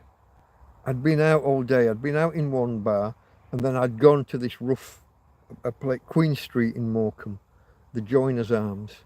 And when I came out and you look down this cobbled ginnel, snicket, passageway, whatever you want to call it, there's a man being beaten up by 2 men. One would smack this guy's head on the floor twice, pick him up, and the other guy would go smack, smack. And then they'd swap. And the other guy would grab him and smack his head on the floor twice, and this guy would go smack, smack. Now I'm drunk. I've been out fucking 13 hours at this point. I'm drunk. But I'm not letting that fly. That's not fucking happening. Fools rushing, where angels fear to tread. These 2 blokes were built like bouncers. Probably were bouncers from the looks of them. And I just shouted and said, "Oi! This stops! Stop! Oh, he's a bad man. Be on your way. We're going to look after it. We're going to take care of him. He's a bad man." And I'm like, I don't care how bad a man he is. That's not. No. Smacking his head on the floor and punch, and there's 2 of you swapping out. No.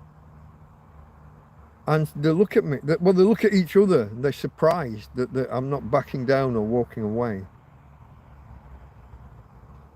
And one of them's got a.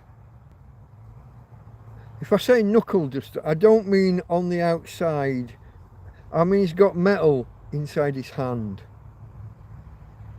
And he lumps me one. He smacks me.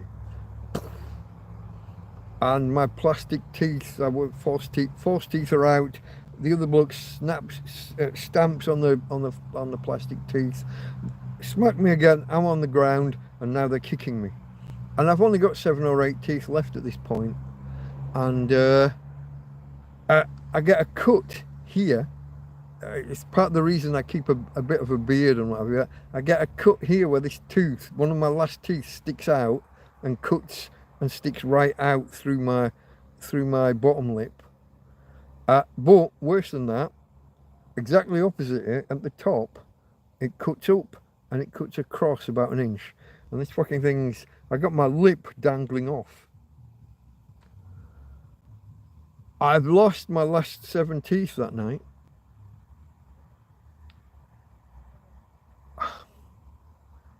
I believe that these guys called an ambulance for me. As I'm staggering home, there's an ambulance looking for me, and I dodge it. I don't drink, but I avoid it. I don't want to be caught by the police, by ambulances. I'm a mess. Blood everywhere. I get home, there's blood on my hands, there's blood all over the... Next morning, it's like Hammer House Horrors. There's blood all over the walls and carpets and everything. The next morning I get up, and me and my brother are going into work, and I drop him off at work. I keep going to the hospital and go and get myself fixed up. Lucky me, one of the UK's top plastic surgeons is just on duty. He's just the ER, the accident and emergency, A&E, as we would say in Britain. They just call the what would it be, craniofacial plastic surgery bloke, whatever department. And this bloke is just the on-call plastic surgeon, but he's one of the top plastic surgeons in the fucking country. And he rubs into it and he removes grit, and he takes the piss with a fucking alcohol wipe towel thing, and then he just a bit of a spray and a couple of injections. And he says, "This is going to hurt like hell." And I'm like, "Just mate, I know that I'm facing a life-changing injury, life-altering injury. Part of my lips just fucking hanging off." The woman on reception asked me to tell my name. Couldn't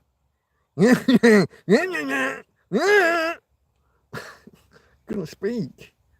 When I'm leaving about 3 hours later, she apologizes and said, "Yeah, sorry about that. I should have thought quicker and just passed you a pen and paper." Yeah, you should. But that was the day. Actually, I had half a tooth left, but didn't know it until a week later when I went to my dentist. And I'm like, it feels like there's like there's a lump here and it's digging into my gum. I feel like there's like a tooth here and that the gum's like being pushed out. There's a lump. He says, "No, that's really unlikely. Let me I'll take an x-ray and just check. Something else could have gone wrong." And he x-rays it, and yeah, there's a fucking 3/4 of a tooth there with the gum pushed up and over it from the injury. But yeah. So, how did I lose my teeth? Them's part of the story. There's some other stuff in between, but that's the beginning and the end. That's a long answer for a short question, wasn't it?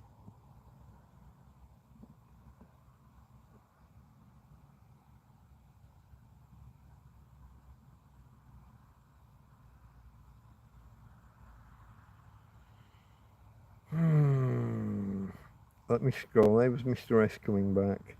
Sounds like you had a mouthful of it, literally. Yeah, I had.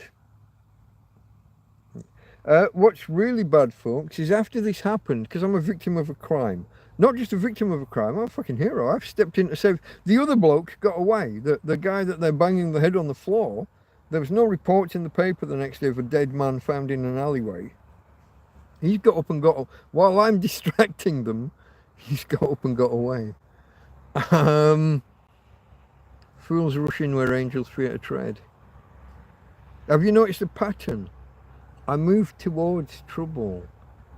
I move towards trouble. I move towards danger. In the nightclub with a policeman on the floor being kicked in the head. At the top of the road here, when I thought there'd been I'd started a TrampCast one day, and when we're doing that, there's like a 3-second countdown when you start a live stream. 3, 2, 1, and there's brakes are screeching and it sounds like there's a car crash at the top, and I'm out. I've brought the camera with me because I've just gone live. I'll find that. That was one of the early ones, probably one of the first 10 live streams. Moving towards what sounds like trouble. The time that 3 Marines were picking on the barman in the Owl's Nest, Bear Lane, Morecambe, or well, Bear's not really Morecambe, but it's next to Morecambe. 3 Royal Marines versus me. Nobody else in the bar fancied it, so I stepped up. Because somebody has to. Later on, other people backed me. 3 Marines versus me. What do? Somebody has to step up and say, no, that's wrong. No, no more. This ends here, this ends now. I am that man. It's cost me physical harm, it's cost me money, it got me a criminal record. It's what do you do? If no one else is going to step up, somebody has to step up. Somebody has to lead the way. Somebody has to be the one that stands there and says no more, even when they're outnumbered, outgunned, out whatever. And hopefully, maybe, other people will come and back you up. They don't always. It can go very, very wrong.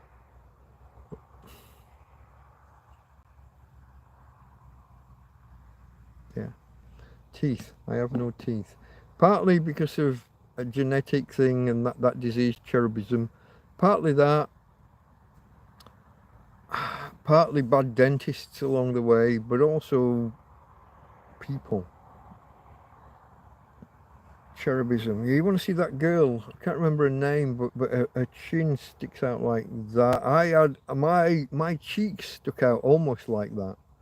As you get older, some is reabsorbed, but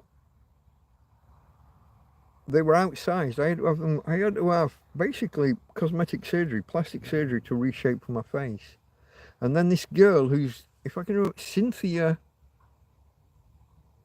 Oh God. If I could remember her name, I would embarrass her right now. Cynthia. She's not important enough to me to remember properly, apparently.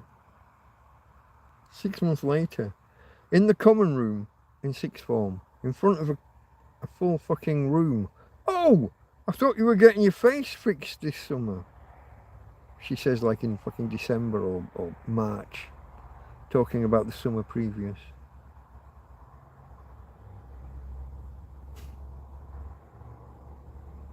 That's the reason I never had any confidence. Somebody asked me when I first started doing these live streams. Somebody asked me, or somebody said, "I bet you have a lot of success with the ladies," and I'm sure they were taking the piss. But no, never. I was amazed I managed to find someone and get married. Very little success with the ladies. Very few ladies, but relationships, yeah. I'm sure that person was taking the piss. Never had confidence. I remember walking into into the corner shop. A lady called Elsie over the road from us on Barnsley Road in Darfield had the corner shop. And I walked in and there were 2 girls slightly older than me, but I thought very pretty girls, very pretty young ladies. I walked in and they were giggling and sniggering. That's a real word, folks. If there's any Americans out there, snigger it's not what you think.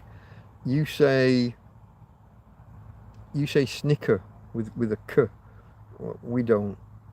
Snigger is the proper real word. You've changed it to a k, to a ck, just to be, so it's not mistaken for that other word. I don't even care if I say the other word, but if you've been here a while, you'll have heard that. I'm not saying it now deliberately, but snigger's the proper real word. To a chortle, to laugh.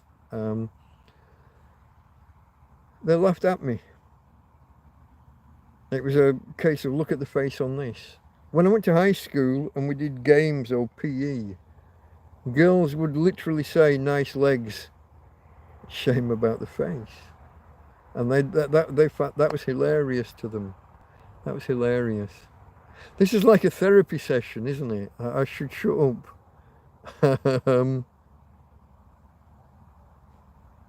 I was not a good-looking lad. Never was. Never will be. Good face for radio. I think someone said it here earlier. Yeah, I'm not going to argue. Thomas's family have issues with wisdom teeth in that area. Yeah, I think a lot of people do. Impacted wisdom teeth. You reach a certain age, what, 18 or 20, and suddenly cheeks swell up because impacted wisdom teeth. Then you either remove the wisdom teeth or one of the other teeth so that the teeth can come down and settle into place. And then over the next 2 or 3 years, the face thins out a bit. But for a couple of years, you've got that gerbil look, that bloated face kind of look. Yeah. What was always terrible was that when a new teacher comes in and thinks that I'm sucking on a gobstopper. I don't know whether other countries call them that. It's a big bubble gum, or it's just a big sweet, like a big mint or a big bubble gum that you suck on for about 2 hours.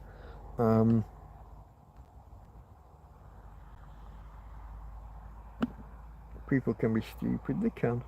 The kids are ruthless. Yeah. Bashing people's heads on the floor and stuff, not good. Yeah. This is why I step in and stop them for my trouble. With the people kicking the cop in the head, with the guy getting his head smashed on the floor. It's I've even made the mistake of stepping in between husband and wife when they're having fisticuffs in the middle of a road. Invariably, you step in and there's some pushy-shovey to keep them apart. And invariably, you end up smacking the bloke and you turn your back on the wife. And then she starts defending the husband and pulling your hair and slapping you and scratching you for hitting the husband, even though she was hitting him and he was hitting her. I've stepped into the middle of that shit as well. I've made all those mistakes. People are primal with a violent and disgusting behaviour. Yeah.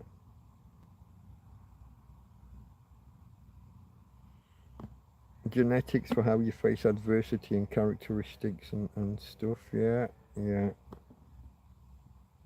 You're not bad looking, says Bridget. Thank you. I'll take that. Doesn't mean I'm good looking though, does it? You've got good looking, not too bad, I'm bad. I'm not bad, but I could be any one of those other 4 categories. It's not a binary. Being not bad looking doesn't mean you are good looking. There's multiple there's multiple categories in between. The world isn't binary. Even DNA isn't binary. It's quaternary, isn't it? ACT. Hold on. ACT. I can't remember the 4th letter. Gattaca. G. Gattaca. GATC. Or some similar variation. Although they can only pair with each other, so they're kind of binary, but the order can matter. There are only 2 different pairs, but the order... I gone off on one. Let's not step off into science. We could argue about whether life is binary or not, whether DNA is binary. It would be an interesting discussion. 4 letters. but you can only have that one letter can only pair with the other with a fixed other letter. They can't just, they're not random. I can't remember which pairs with which, but there are only 2 pairs. So does that mean it's binary or not? I don't know. We'll have to look into it. Beauty's in the eye of the beholder. And my fist is in the eye of the aggressor. Sometimes. Or sometimes his boot is in my mouth.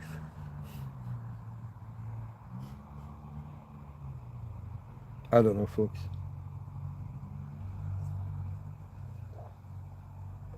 I have paid a heavy price in my life for trying to be the hero.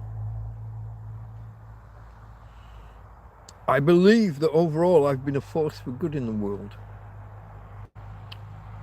Whether the world believes that or not, I know certainly the police and the criminal record would say not, but I don't know.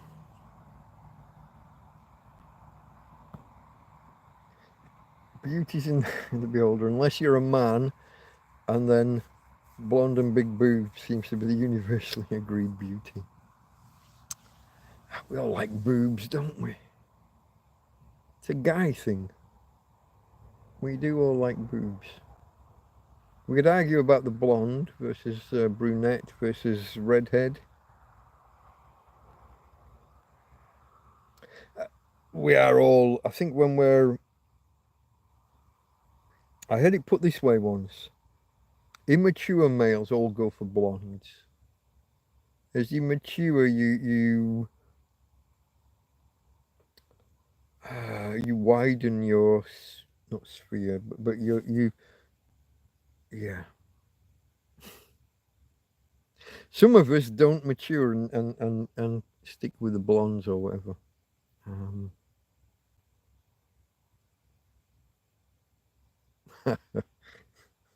My wife used to point out when we went to university, we were already together before we went to uni. We got married when I was in the second year when we got married. But we were already together, but we didn't meet at uni. We'd gone there together. But she used to point out the top totty. Look at that! Look at the tits on that one.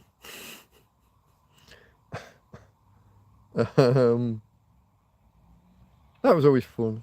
I don't know. Those were interesting years. I don't know where I'm going with that one, folks. I'm not going to go too far with that one. I go for the nutters. That's always the trick, isn't it? Someone said to me once, never stick... God, can I even say that phrase? I'm not. I'll tone it down. Never stick it into crazy. Yeah. No, I got off lightly. Like I said, not many relationships, and they were relationships. I was married. Well, we were together for almost 20 years, maybe. Married for 16 or 17. Well, married and together. Technically, still married, but that's a whole other complex issue. Technically. My wife's boyfriend probably wouldn't like me pointing that out. Not like that. I'm not in the cook chair at the bottom of the bed. The relationship is long. God, what can I say here? I met a lady while I was over here a few years ago, long before the whole homeless thing, and she wasn't sure about the me saying, like, my wife doesn't, she thought it was like my wife doesn't understand me kind of thing. She wanted to speak to my wife to check it was all over and that we were clear for wherever what we had was going. Yeah. We did, and that was all right. That but it didn't last long. Only 3 or 4 months. Didn't end well.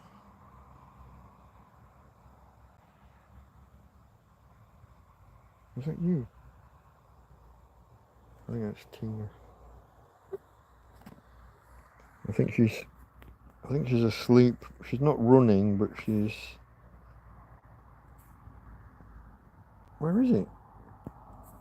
Oh, no. I don't get that until I... Sorry, folks. You got a close-up of the double chin.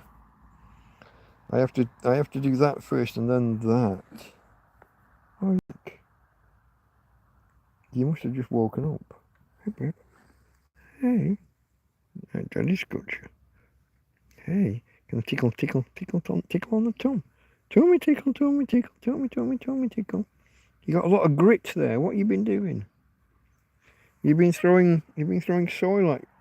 Oh, you haven't. Oh, you have. I'm showing you to the people and you've done that. Sorry, folks. Clean up on aisle 2. Let me do that. Give me a second. I gotta... I walked here in between the last stream and this stream. Hey, babe. You're okay. What was it? What was that? It's okay. No, this is not... It's not food. No. It's a poo bag because you've deposited... Oh! Let me pass. I'll have to take the light with me, folks. Just give me... I will be back. Don't go anywhere. I just got to clean up because dog... Oh, babe. Out of the way. Move. Thank you. Move. That's enough. No. That's enough. That's okay. You're a mucky pup, aren't you? Okay, darling. You're all right. That's my job. Why do you think we went for walkies before? What do you think walkies is for? It's for the peas and poos. You're not supposed to not do it on the walk and then do it in the camp. I don't know. Put that there, get that in the morning. Okay, folks, I'm back. Sorry. Oh, a doggy daddy's work is never done. Is that light? That's not bright enough, is it? Where's the brightness gone? Was that turned down because that's the brightest, but it's not good enough. Here's the cable. Here we go.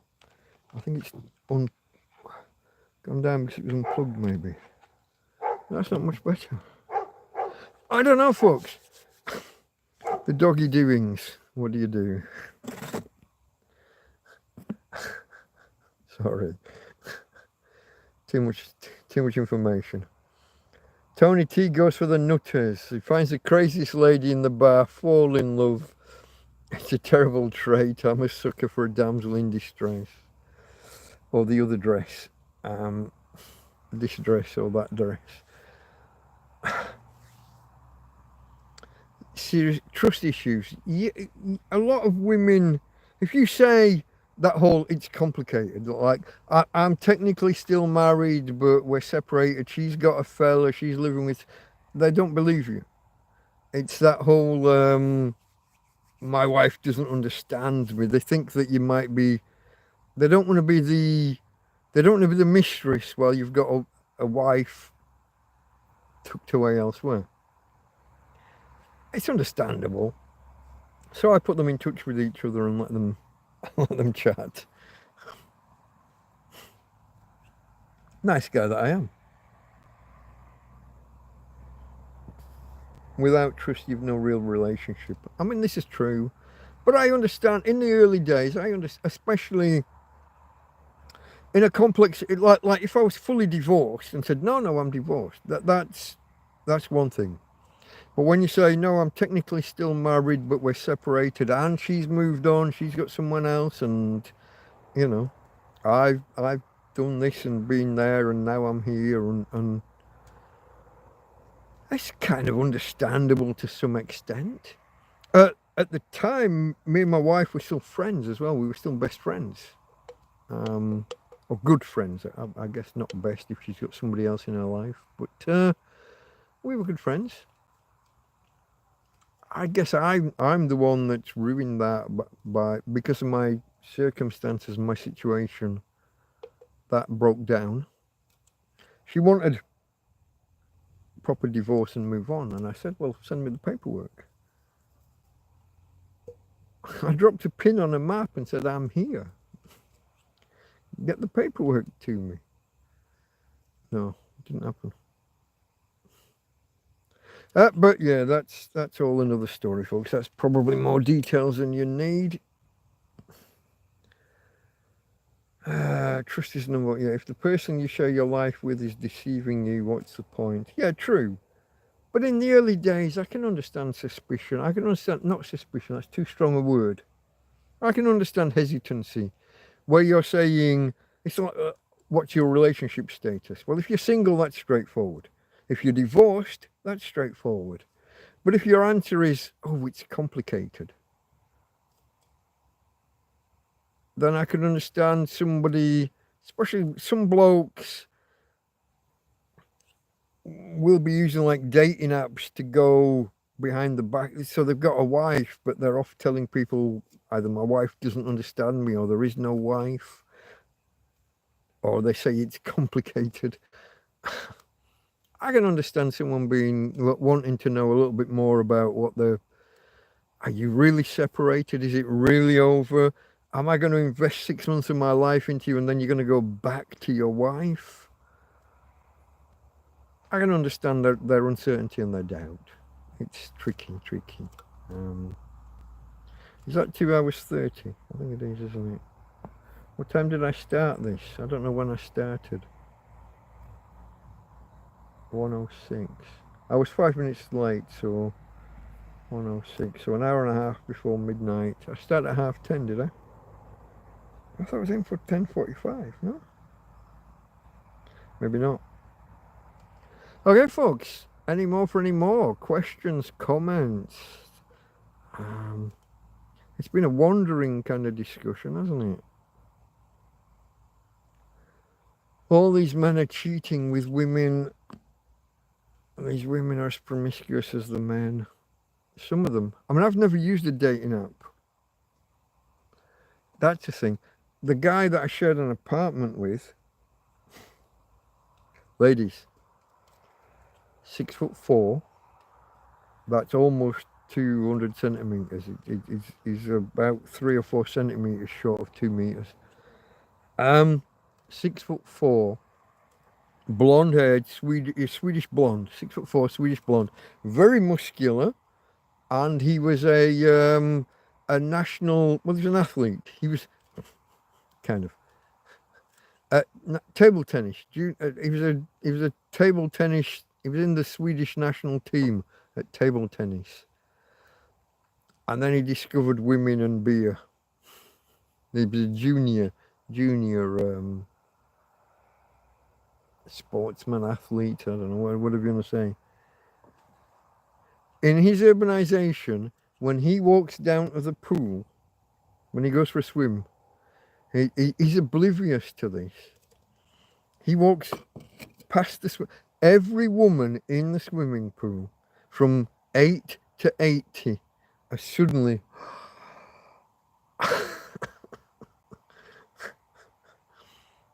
when I walk down, they look the other way. It's always funny. 6'4" Swedish blonde bloke. All the women just were mesmerized by him.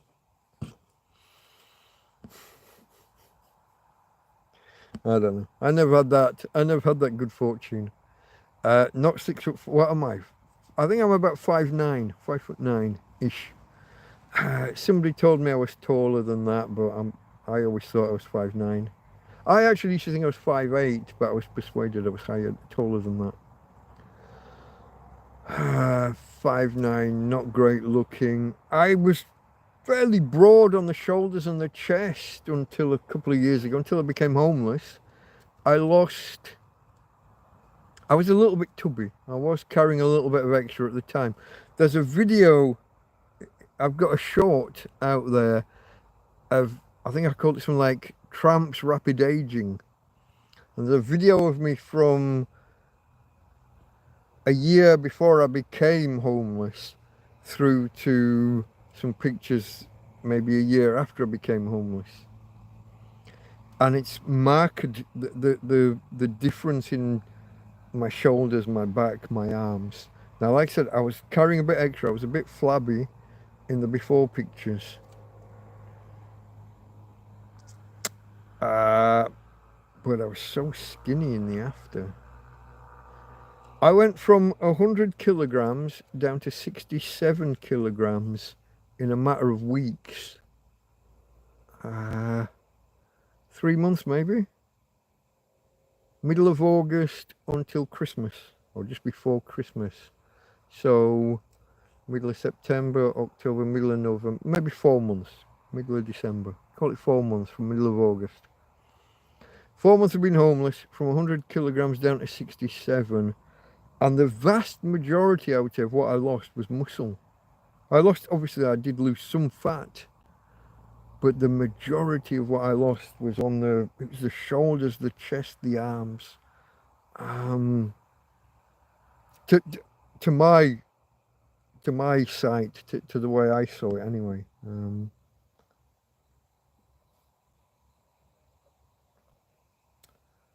Tony T, the amount of women I've met from my early years, from childhood even, that say they're now married, but he's a good dad, but he's a good husband, but they're not sure he's the one.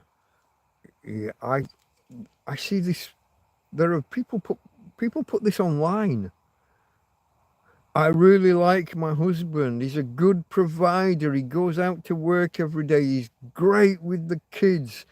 I wouldn't have a bad word said against him. I just think I want more. And you're like, he's going to see this. His friends are going to see this. His family, his parents, your parents are going to see this. What's wrong with you? I like him. I wouldn't hear a bad word said against him. He's a great guy. He's a great provider. He goes out to work. He does what he needs to do. He's great with the kids. What fucking more do you want?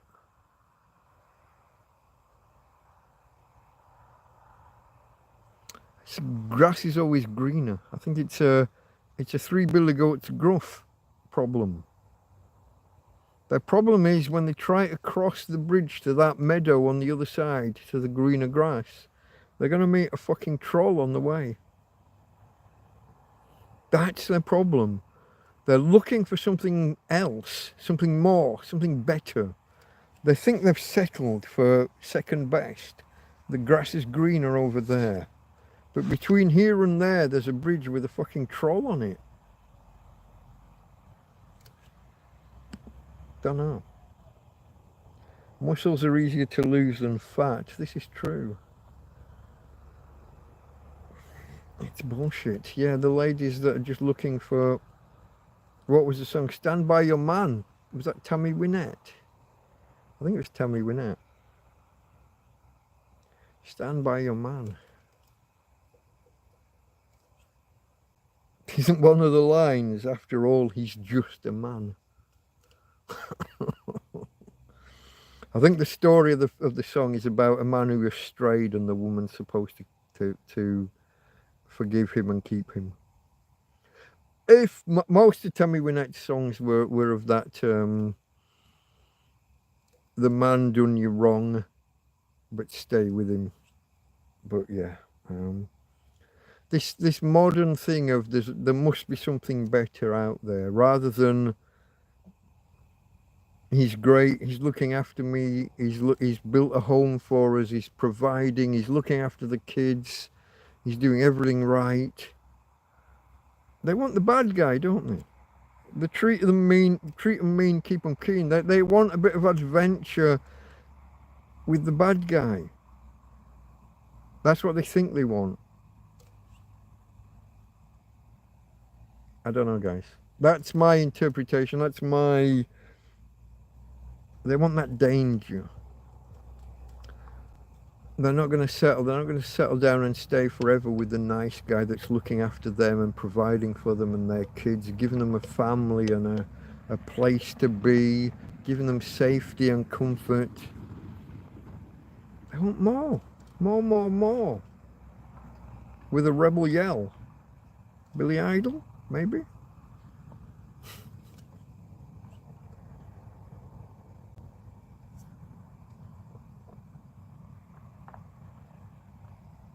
I don't know. What? 2 hours 40. It's early, isn't it? We could keep going. If you guys want to keep going, I'll keep going. If you've had enough and you're thinking enough's enough, because I did a proper TrampCast earlier as well, which went on a little long. I started at 5. I started at 5. It's Sunday. It was Sunday. So between 5, so that's 7 hours to midnight, and another hour and a bit now, 8 1/4, minus an hour in between. I've done 7 1/4, maybe 7.5 hours headed for.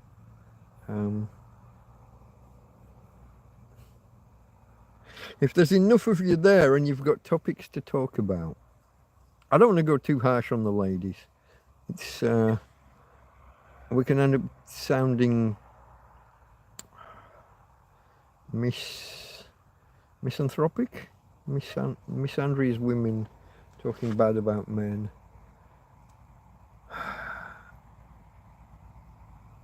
I've got the right word. I'm sure I've got the wrong word. Misandry is women talking bad about men. Misanthropy. That's about mankind as a whole, isn't it? Rather than just men about women. Misogyny, talking bad about women. Too many words, folks, too many sciencey sounding words.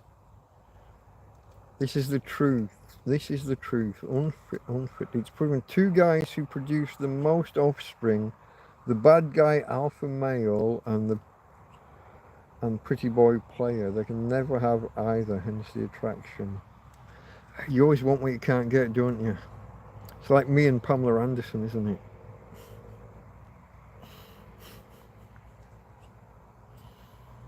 It was. I don't know anymore. I saw her a few years ago and didn't rate her, but she seems to look okay now in the Naked Gun film. It's not a reboot, it's a sequel, isn't it? It's a Naked Gun Next Generation. Leslie Nielsen, Liam Neeson. You see how close those names are?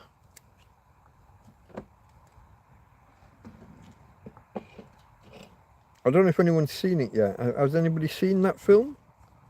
Anybody want to give us a film report? Give us a review.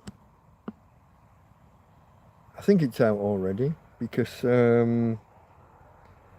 Mark Toilet was talking about it. Mark Commode was talking about it. But he wasn't impressed. He didn't. He sounds like he was in a grumpy mood when he saw it. He didn't like any of the humour, any of the jokes. Did they cast him for his name? I wondered that. Nielsen versus Neeson. I think actually it's the straight acting in a comedy. Leslie Nielsen never played it comedic. He'd deliver the lines deadpan and straight. And Liam Neeson has always been quite a straight character actor. So I think mainly it was that. Now him and Pammy Anderson are now at it. Whether they already were or whether they got together on film set, I got to assume it's the latter. I got to assume that she's playing the ditzy blonde damsel in distress. I got to assume that their relationship. Now they're both clear for a relationship. His wife died a few years ago, and she's single as far as I know. So they're all okay. They're all good to have a relationship. But I think it is one of these. It happens a lot, doesn't it? Where actors and actresses on film sets. Wasn't it? Oh God, what's he called? Fresh Prince of Bel-Air. Independence Day smacked the alien in the face. Will Smith? I think so. He said every film he's ever been in, he's fallen in love with the actress opposite.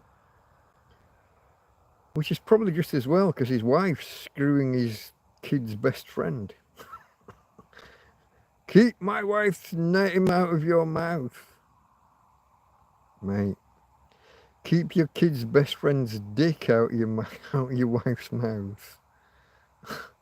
Hurry up and get divorced. There's no fucking relationship there. What are you doing? Yeah. Wait until it's on one of the streaming platforms. Don't want to see it in the cinema. Will Smith, yeah, thank you. Confirming. I don't know whether you got there before I did, but yeah, I got there in the end. That's a strange relationship him and his bald wife have got. I don't even know her name. I didn't know her from anywhere except, but she seems to have a hold over him. When she started doing podcasts and interviewing him at the breakfast table when he didn't want to be interviewed. Real power imbalance, real power issues within the relationship. Very, Tony T almost got banned by accident. Sorry, mate, I double-clicked by accident, tentatively tapping at the tippy-tappy screen. Almost banned you by accident. The breakdown of the family is a sign of the times. Most kids are from broken homes, yeah. Having mum and dad living together is a rare thing, unfortunately. Yeah, relationships just don't last 16, 18, 20. Even if you accept that people are going to get divorced at some point, which I don't accept that they should or that they will, but it seems that they do. Maybe we need to change marriage so that you do it for like 5 or 10 years at a time, and then you, at the end of the period, you agree to continue or not on a fixed timetable. But yeah, people don't stay together for the benefit of the kids anymore. You don't get that. And I know in the past there were like some horrendous relationships where people stayed together more or less forever because the guy had the money, he had the job and the money. The housewife, if she left, she felt she'd have nothing. And people literally stayed together for like 60 years even though they hated each other. That's horrendous. But if you've got a class of 30 kids and only 1 or 2 of them have got parents that are still together by the age of 10, that's a different kind of horrendous. Hey, babe. Hey. You're running in your sleep. Hey. Let me just give her a tummy tickle. Hey, babe. Hello, you. Hey. Yeah, Daddy's here. You're okay. It can't hurt you. Whatever you're running away from, it's okay. No need to run. I got you back. I got you covered. Daddy's here. Little bum screens. You're a bit matted with soil and dust that you've thrown at yourself. She has a habit, she throws dry dust at her undercarriage, at her underside. I think it's to try and stay cool or something. I don't know, I don't quite get it, but...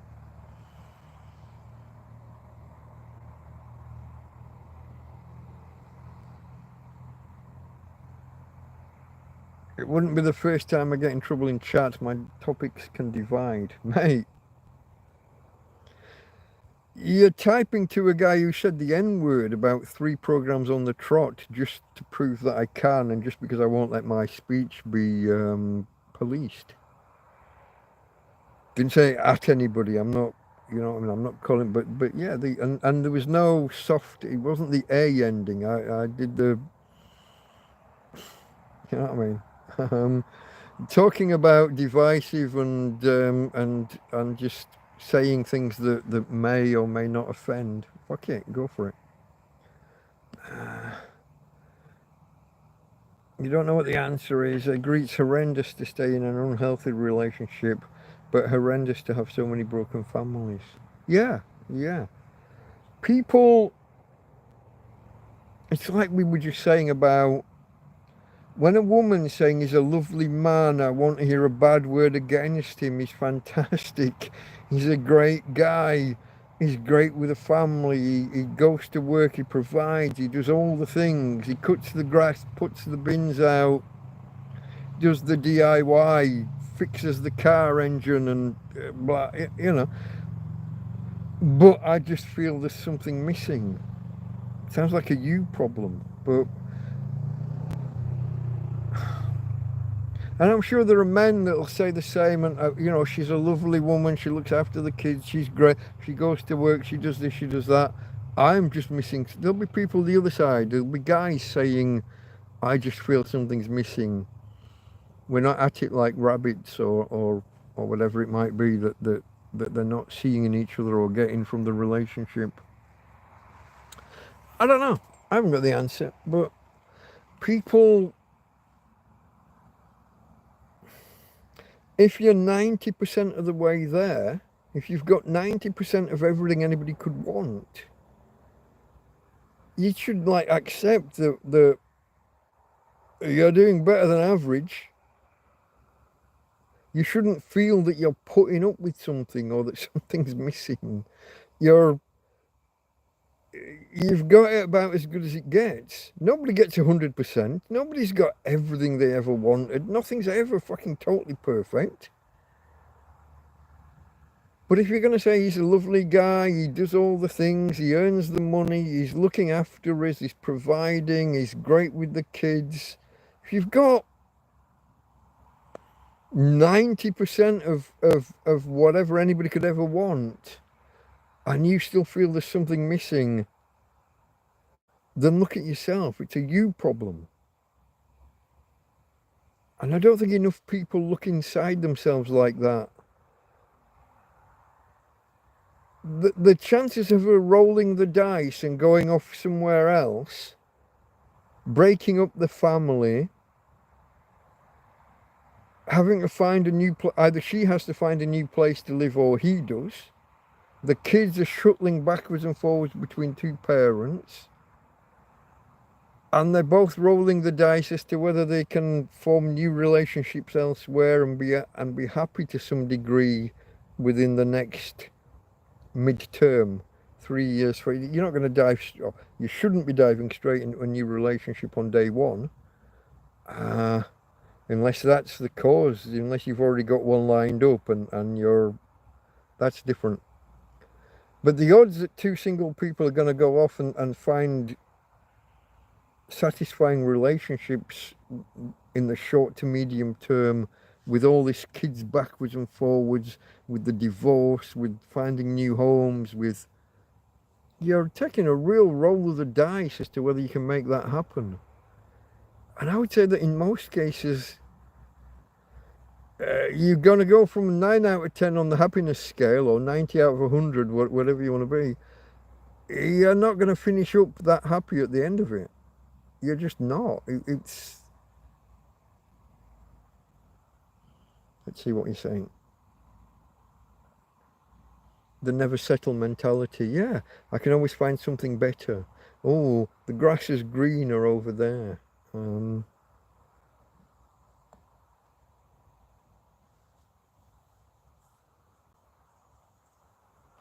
That magic, yeah, that magic isn't there. Yeah, the odds that you can just...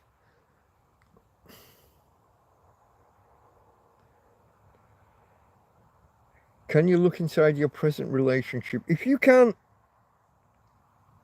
a relationship and something's missing, but you can't vocalize what that is, if you're not sure what it is that's missing, if you can't...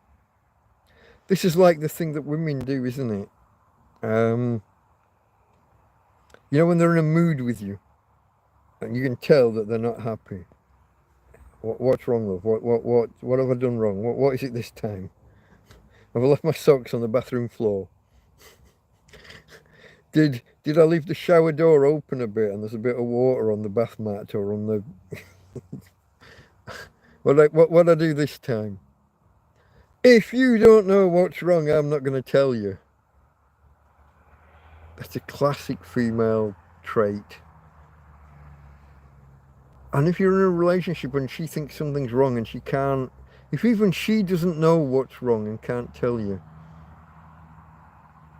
how are you meant to put that right? And how often do you hear this one?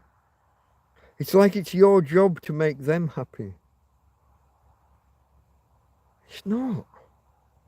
They have to identify what it is they want or need and take steps either to provide it themselves, to go buy it, to tell you what it is that you need to do to improve things, to add that. But if they don't know what's missing, if they don't know what's wrong, what the fuck are you meant to do? Guess.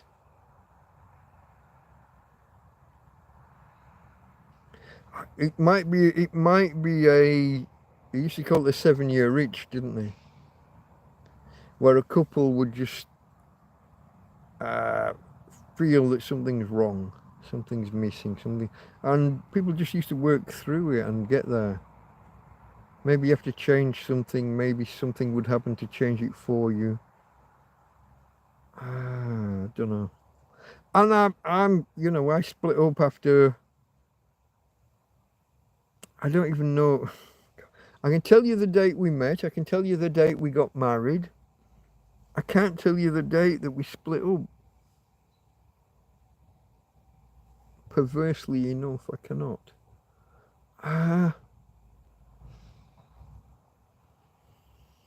But it was about 16 or 17 years after we got married. We must have been together almost 20 years by that point.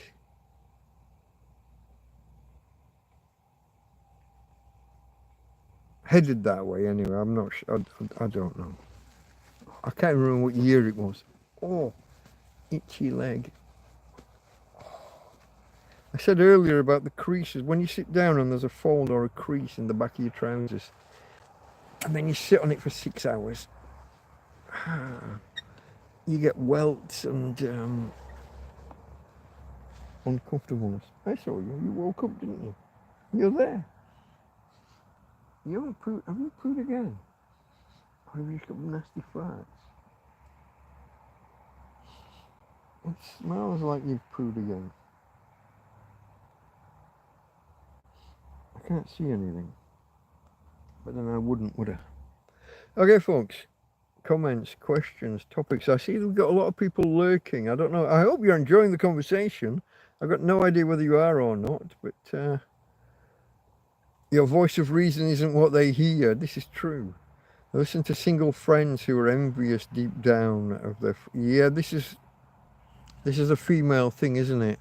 The best friend who's actually the worst enemy, but you don't know it, but the woman doesn't know it. Push it, leave him. I've got this friend that you could go with instead. Leave, yeah. Usually a single friend whispering in their ear. Yeah. Hating on the partner, yeah. Sometimes because they want the guy. Get her out of the way and some people don't like seeing other people that are not miserable. Yeah, they don't like to see you happy sometimes, yeah. They don't like to see you happy, so they stir. We call it in English. They stir. They're stirring the pot. They're mixing it up and sometimes these are valid. These are things that do happen. I don't think guys are like this, are they? I mean, men don't often talk about these topics and sit down. If you were in the middle of some kind of problem in your marriage, you don't necessarily sit down and chat with somebody. You might go down the pub, have a few beers and just come home later. But you're not in depth discussing feelings and you're not asking your friend, should I get a divorce or should I do this, should I do the other. That's not really a man thing. but women and the best friend who might not have their best intentions, their best outcomes in mind. Yeah. Folks, I see there are 10 people out there. There are only really 2 or 3 in chat talking. It's all Tony T and Mr. S, I think. Is it? When was the last time somebody spoke that what Thomas was there? Okay, Thomas was there. There's Thomas, Mr. S, and Tony. Other people are out there. I'm sure there are other people out there. Come and say hello. Come talk to a tramp. You know you want to. It's an open invitation. Come and give us topics to talk about, questions, clarifications. Questions for a tramp. Why are you a tramp? Why don't you just come home? Why don't you do this? Why don't you do that? What kind of arsehole are you? You know, all of these questions that I've had before. Don't you stink? I can smell you through the phone. I've had all these questions before. My hair, incidentally, it is now way over 18 months since I washed my hair. I may wash it in the next few days, either before or after my friend Karen comes and cuts it. Depends how hot and sweaty and sticky it is before she comes. I think some people are incapable of thinking about we. They're in a relationship, but they're only thinking I'm unhappy, I want, me, I need. Me needs this, me needs that. Me. I think that's true. I could do better. I'm not happy. I'm gonna go over there where the grass is greener.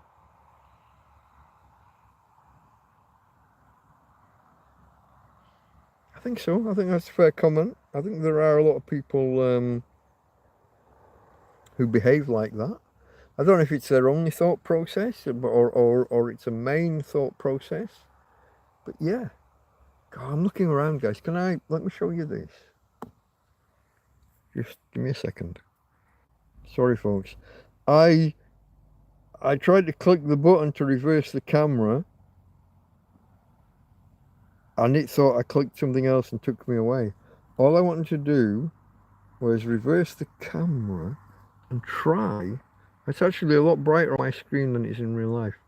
You see the water everywhere. You see that plastic, the upside down plastic bowl, and the light on top. Everything's wet through. That cup, the top of that cup, all that moisture. That's not from it being a drinking cup. That's, you see here. Oh, hold on. Where are we? Here. Look at my knife. My pen knife is on the table. Look at the moisture all over the handle and everywhere. I'm sat here in a t-shirt, but everything about me, it's all wet through. I am zoomed in to a silly extent, but look at it all. That's... Wait. Let me put the camera back on the pretend star of the show. We all know that the actual star of the show is on the floor down here. But must feel unpleasant. No. It's cool. I'm so glad I'm glad it's cool because it's so hot and all day, every day, and inside the tent. Oh God. Everything is wet. Genuinely, they lack the capacity to think from the perspective of a couple together. These people tend to never settle down and are forever the victim. Tony T. I think you're right, sir. I think some people are indeed like that. And they're destined to always be unhappy because even when they're 95% of the way to being totally happy, they can always look and find that one thing that's not wrong. Even if they can't identify it and vocalize or verbalize what's wrong. Oh, something's missing. Something's just not quite exciting enough. They want that bad boy, don't they? It seems. They want that bad boy experience. The excitement. Will he call me? Won't he call me? Will he beat me up? Will he not beat me up? That's what's missing from their life. And then when they get beaten up or left or dumped or whatever, oh, the guy before, okay, maybe that was the good life after all. And he's moved on now. He's got somebody else. He doesn't want you back. Maybe. Too many Simpson weak men. Could be. Could be. But too many women who don't know what they want or don't know when they're well off. They don't know when they've already got it all and they just don't know it. The grass is always greener. The problem is it's across a bridge on the meadow the other side, and there's a fucking troll standing between you and it. I keep going back to the Billy Goat's Gruff metaphor, or was that Hans Christian Andersen, or was that an Aesop's fable? I'm not sure where that comes. It could have been Brothers Grimm even. I'm not sure. I don't know where the Billy Goat's Gruff story comes from. Billy Goat's Gruff. Trolls sound Scandinavian, which means Germanic, which could mean Grimm's. Hans Christian Andersen, probably though, yeah? He's up that way, isn't he? Anything Anderson or Andresen or whatever tends to be Scandi.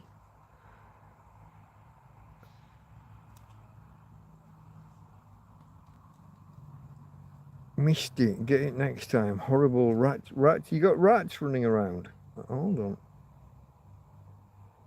Or are you talking about people rats? I'm not sure where you went there. Missed it. Get it next time. Horrible rats. So persistent. I've had problems here with them. I had a mouse in my tent just a couple of nights ago. But rats, I don't like.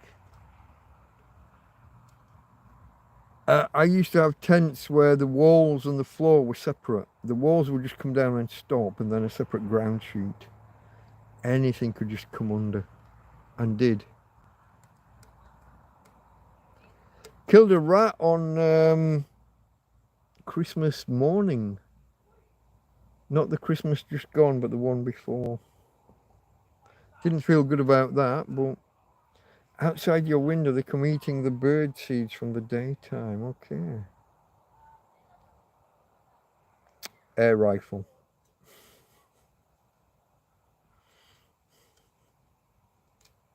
Depending on where you are.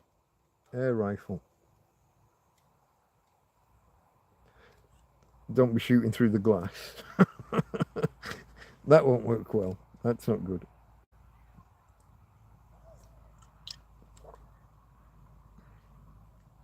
Okay, folks. We seem to be holding steady at 10. Still only 2 or 3 people talking. A thumbs up if you are enjoying the conversation at all. I don't know why you would be.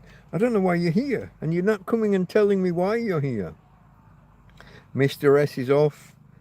Thank you, Mr. S, for joining us. Mr. Torrevieja in the Netherlands, in the south of the Netherlands. But I'm not sure that he's actually named where he is. Or if he did name it, it didn't ring any bells. Somewhere down south near Maastricht or Kerkrade. Somewhere right on that bottom edge there. Thank you, my friend. Thank you for being here. Cheers and good night. I'm going to open another can in a minute, folks. If you are lurking, you know, if you are there, just come and say hello. Chat is where it's at. It is just me and chat talking. Come and join in. Come and say hello. You know you want to. You're shy. Maybe you don't know how. If you're on a mobile device, tap the screen, look to the bottom, and you're looking for a speech bubble type icon. If you're on a desktop computer, take your mouse and wiggle it around, and just under the player, under the video player, you'll see a line of icons, one of which is a speech bubble. If you don't see that, you might see a rectangular box with 2 dots. Just click in that box. it should bring up chat. Chat will be down the right hand side of your view. Click into the box, type away. Karen's listening, trying to get organised. You haven't got long, have you? You fly tomorrow.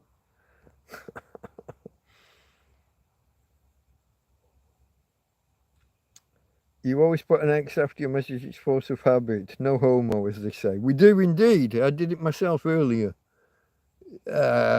Somebody said lots of love, and I said, yeah, I'm back at you, but no homo. It is indeed a phrase. It is indeed a thing. Some people don't know it, and it causes a bit of consternation. They think it's homophobic to say no homo. You be as gay as you want. I'm just saying I'm not. It's not homophobic to say I'm not a homo. I'm homo sapien. That's as far as homo goes with me. Used to get a lot of attention from blokes as a teenager in early 20s. Oh man. Okay, here's one. Here's a story, folks. I once put a guy in hospital. I can't even say accidentally. That's not the right word. I was in a bar in London and I went to the toilet, and every time I went, this other bloke went. And to begin with, it was probably just coincidence. We were probably just drinking at the same rate, but then it became too much of a coincidence. And then in London, if you're in a bar that's got the word bell or bells in its name, it's usually a gay bar. I don't know why or how this happened, and it might not be the case anymore, but in the 90s, any bar with bell or bells in the name seemed to be of a particular persuasion. And you could accidentally end, if you've moved into a new area and you just go to the local, you're just in the nearest bar. Anyway, I've been going to the loo and this guy's been arriving. Sometimes he went first and I just, whatever. But then he leans over. Smack. Yeah. Lands a little bit awkwardly. So I go to the bar and say, I think you need to call an ambulance. Yeah. Finished my beer and left. I think it was like 6 months or 9 months before I ever went back in that same bar.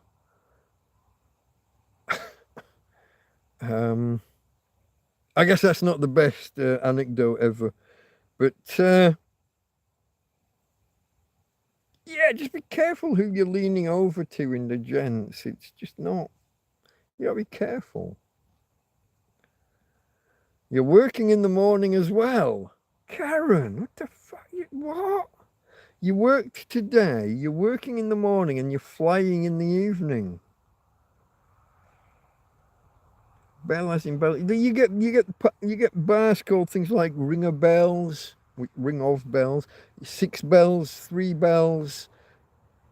I don't know, but for some reason, I don't know if this is still a thing, but in the 90s, it was definitely the case that if a bar had the word bell or bells, it attracted a certain crowd. And if you were unaware, and as a 19-year-old working in London, I was very much unaware.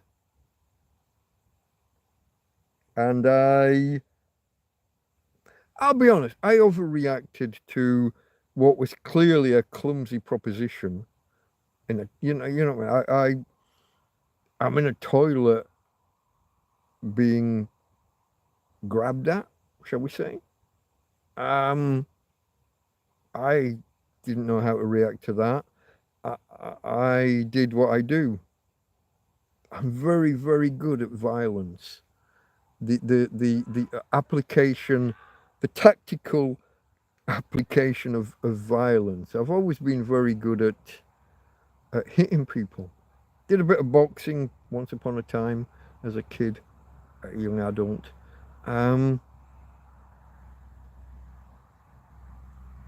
People say violence never solves anything, and I just say World War II, World War One.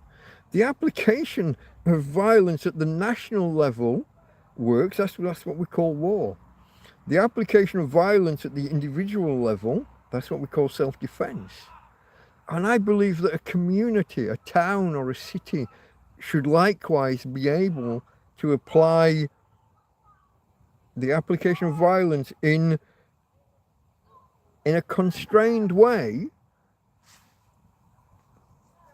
If an individual can do it and if a country can do it, why can't entities in between do it? And I would point to England and its current, what shall we say?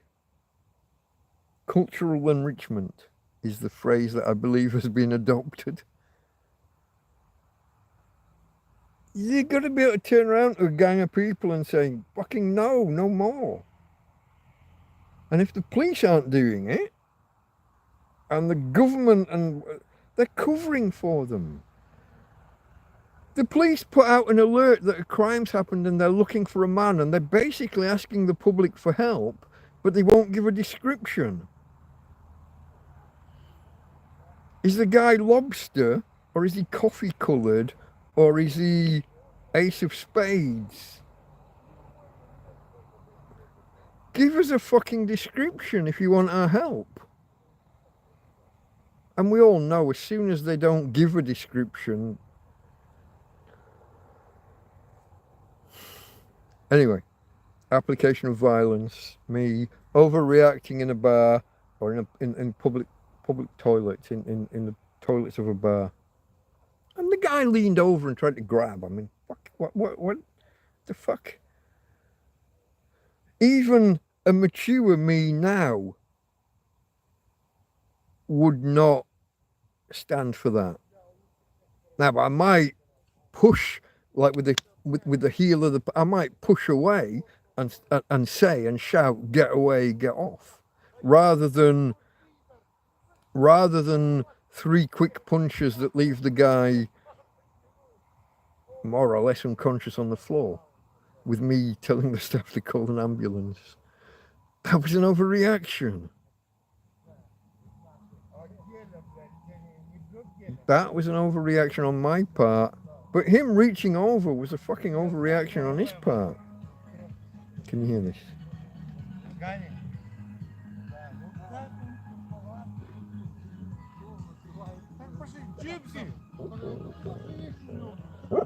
Tina, quiet. Quiet. Shush, shush.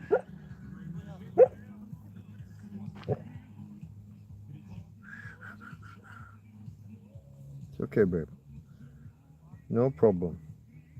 Self-defense. I think I overdid it. I mean, the mature me now would not leave the guy unconscious on the floor. I wouldn't have made him unconscious, but the blood test.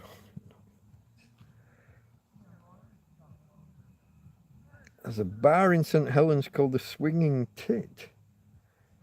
I went in with high expectations and was disappointed. Flying handbag in Blackpool, or Backpoo as I now call it because of Silent L. We need to be careful talking about it. I'm talking about something that happened, again, 1989, 36 years ago. I think, I mean, we don't technically have statute of limitations, but as long as the guy didn't die, I think I'm in the clear. He was grabbing me or at me in an unwelcome manner in the toilets. You could make an argument of sexual assault, couldn't you? You'd be making me out as a victim of a sex assault. I wouldn't quite label my experience as that myself, but it was unwelcome attention and I stopped it. First time in the bar, I'm saying to the staff, Just a heads up. You might want to get an ambulance. And I fuck off out. Down to the next bar, further along the road. Not far from Amon Corner in Tooting. Amon Corner, that was a band. Yeah. Karen's going to bed. Good night. And obviously I won't see you tomorrow, but probably, what's tomorrow's Monday? No, I won't see you then. I probably Tuesday you'll need to yourself, maybe Wednesday as well. See you Thursday or Friday this week, Karen, maybe, yeah? Probably. Maybe, probably. I gotta thank Karen, but for everything. Like, guys, this tablet has revolutionised me doing these TrampCasts. Not so much the Hangouts, but the main TrampCast. I don't have to spend 2, 3, 4 hours transcribing notes from the phone to a notepad. I just copy a file across to here, spend a bit of time formatting it, changing font sizes for headings. I don't have the limitation of a page size. It's marvellous. So good night, Karen. Thank you for everything, and see you soon. What's all the noise? It was 2 blokes walking past with a big speaker and what have you. I don't recognise them. I don't expect they live down here. They might just be going to the beach for the night. You're welcome. Thank you. Really is. I've got to do these videos. Thursday is my 3rd anniversary of being homeless. I'm going to do some reaction videos. It's difficult just with a mobile. But I'm going to play some of my original videos and add some extra commentary around it. And I think TrampCast 001, maybe I'll pull out highlights. I mean, it's 2.5 hours. I don't want to add to that. But maybe I'll pull out some highlights and add some commentary around it. Do you get many tourists there? You get holiday makers, as in people who own property, who come out. It's not touristy as in Ibiza and nightclubs and young people, and it's not Benidorm. So it depends on your definition of tourists. You get British holiday makers, British, Irish, Scandinavian. Nowadays, if you hear somebody and they're not Spanish, chances are they're either Russian or Ukrainian. They are now the majority. They're not just the biggest population, they're the majority of people who aren't Spanish. And you would think that Russian and Ukrainian wouldn't get on. You would expect there to be trouble in the street because they're at war. But no. The Russians that are here have run away from Russia because they don't want to get called up and be sent to war. The Ukrainians likewise have come to a safe place, and they don't seem to fight or argue or have any. Maybe they just don't have anything to do with each other, but they're not. You don't hear of trouble. It's not Russia versus Ukraine in the streets. But it used to be that the British were the majority of non-Spanish. A lot of people have gone home. A lot of people are juggling for the number of days that you're allowed, because you only have 90 out of each 180. A lot of bars that used to be English bars or Irish bars are now not. Some of them are Scandinavian, some of them are, there was a bar turned like Bulgarian or something. It's turned Eastern European. There's a restaurant down the road here. Had an English name once upon a time, then became Scandinavian, and now it's Slavic of some description or another. Quite like always been a really posh restaurant from what I can tell from the outside. But it's changed names 2 or 3 times in fairly quick succession, and it's got It's not Ukrainian or Russian, but it's got a very Slavic, like a Balkans kind of name. I'm not educated enough to be able to tell you what country it is, but Akadak is off. He's off to seize the day because it's probably dinner time there by now. Yeah, we'll play back later on. Later on, I like that. Well done. Yeah, it's probably new. Is it, what? Hold on. No, it won't be quite noon. Sorry, I was looking at my counter was saying 3 hours 25, and I was thinking that was the time. It's only 1:30, so you're probably 9 o'clock, maybe 10 where you are. I'm guessing because I'm ignorant about Australian time zones. Chat's left me. It's gone. Tony's off as well. Nice talking. Nice chatting with you, mate. Oh, look, the numbers are dropping. Okay. Well, I'm on 3 hours 26. So unless we get an influx of people and some new topics, I might call it quits in 3 or 4 minutes then at on the 3.5 hour mark. I'm at 3:26, as I understand it. 3 hours 26 minutes. So if you are a lurker and you want to make your presence felt and come and start a new conversation, you'll be most welcome. I'm happy to carry on if you are, but once the numbers get below 10, I start thinking about drawing a close to it, and we are well below 10 participants now.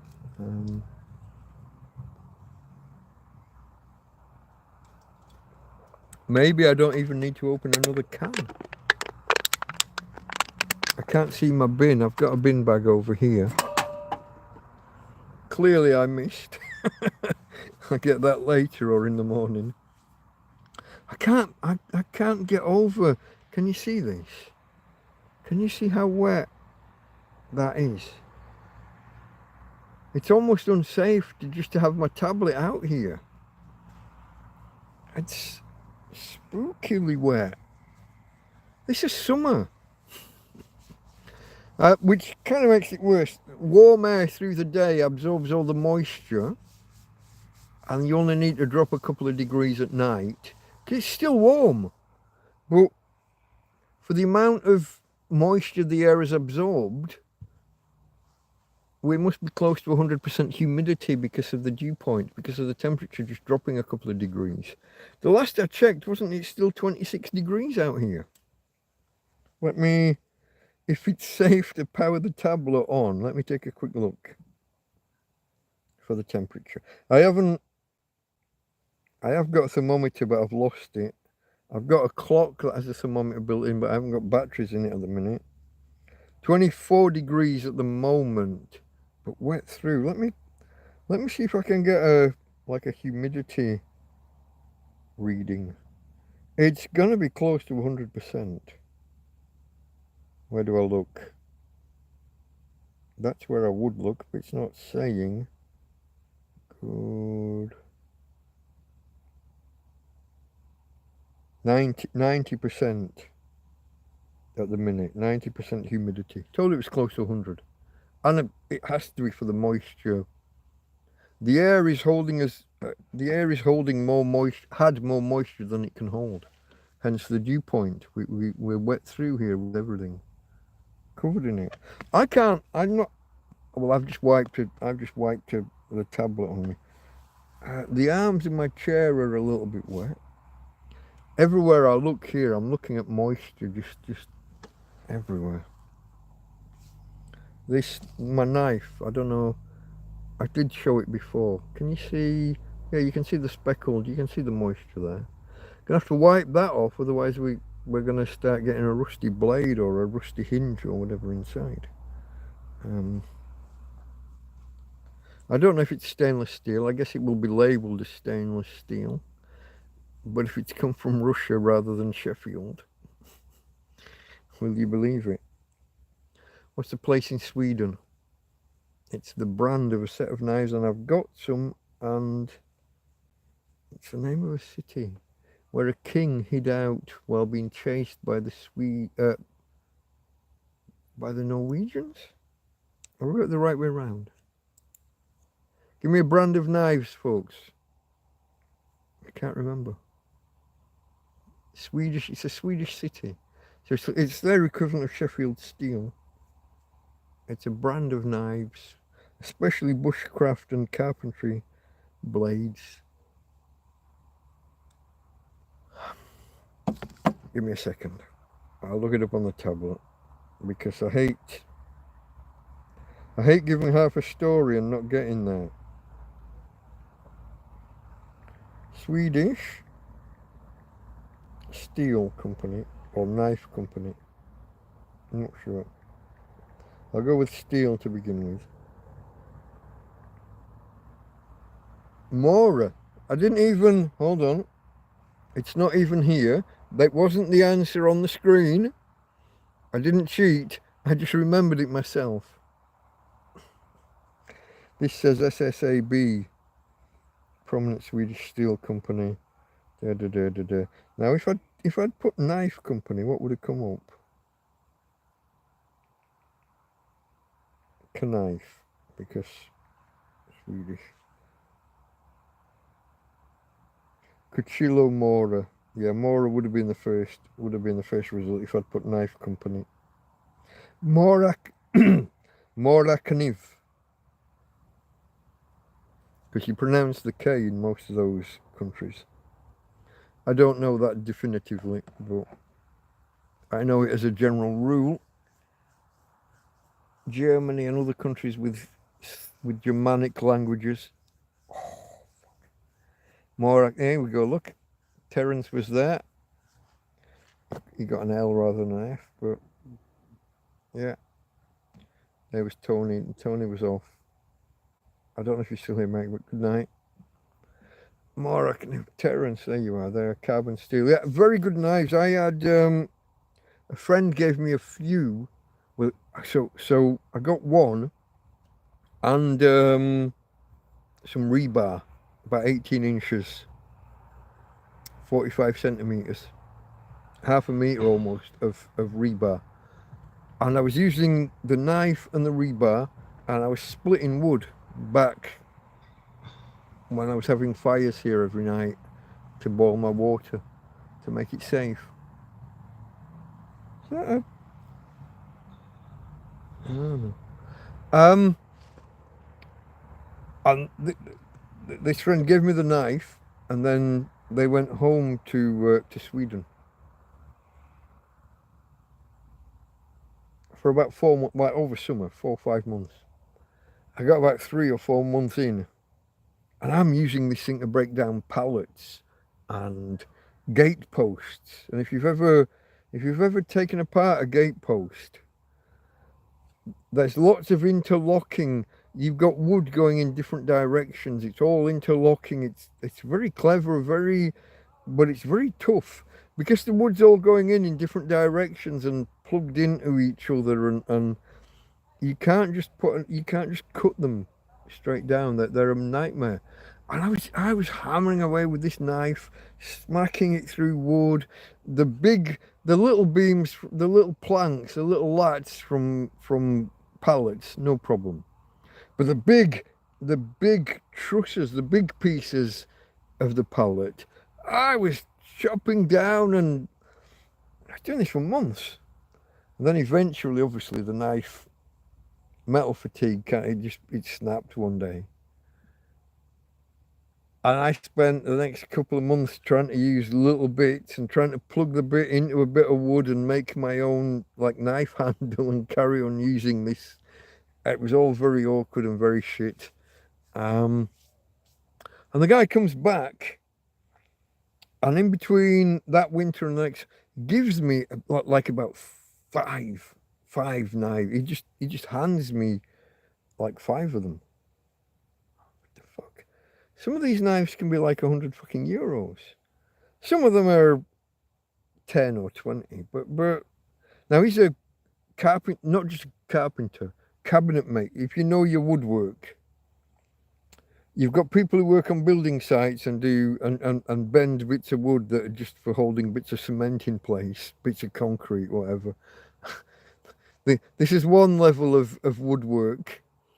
Then you've got the people who will build, dovetail joints and make some furniture. And then the ultimate is your proper real cabinet makers. These are your he's the high end expert fucking craftsman. He's not just like a labourer on a building. He's not building shit just to hold some cement in place. But he gives me these knives. Fantastic. I could never, again, people's generosity in helping me and in providing me with equipment, tools, the things just to get by, the things just to make a go of it.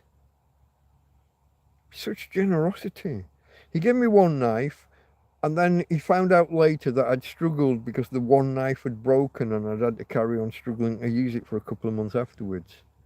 So when he gives me half a dozen. The fuck?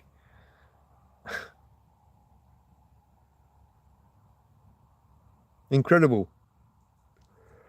Oh, folks, okay. I said I was going to end it on 3.5, and we're way over. I think that's just, folks. I think that's it for tonight. I'll maybe sit here for another half an hour after. I'm going to end it here now. Thank you very much for joining me tonight, Sunday night, keeping a tramp company. I'm going to end it here. It is quite damp, but it's still warm. I'm probably going to sit here for another half an hour and just decompress and unwind afterwards. Me and my dog. And then I'll take her for a walk and we'll go inside, and that will be us for tonight. But movement in the field, maybe? Hope not. Okay, folks, we'll end this in the tradition of the channel if we can. Sorry, you don't want an extreme close-up of me and my nose, but I'll turn that around. I'll try and put the light on. Okay, folks, good night for now. From Tina, who's fast asleep on the floor. But from Tina,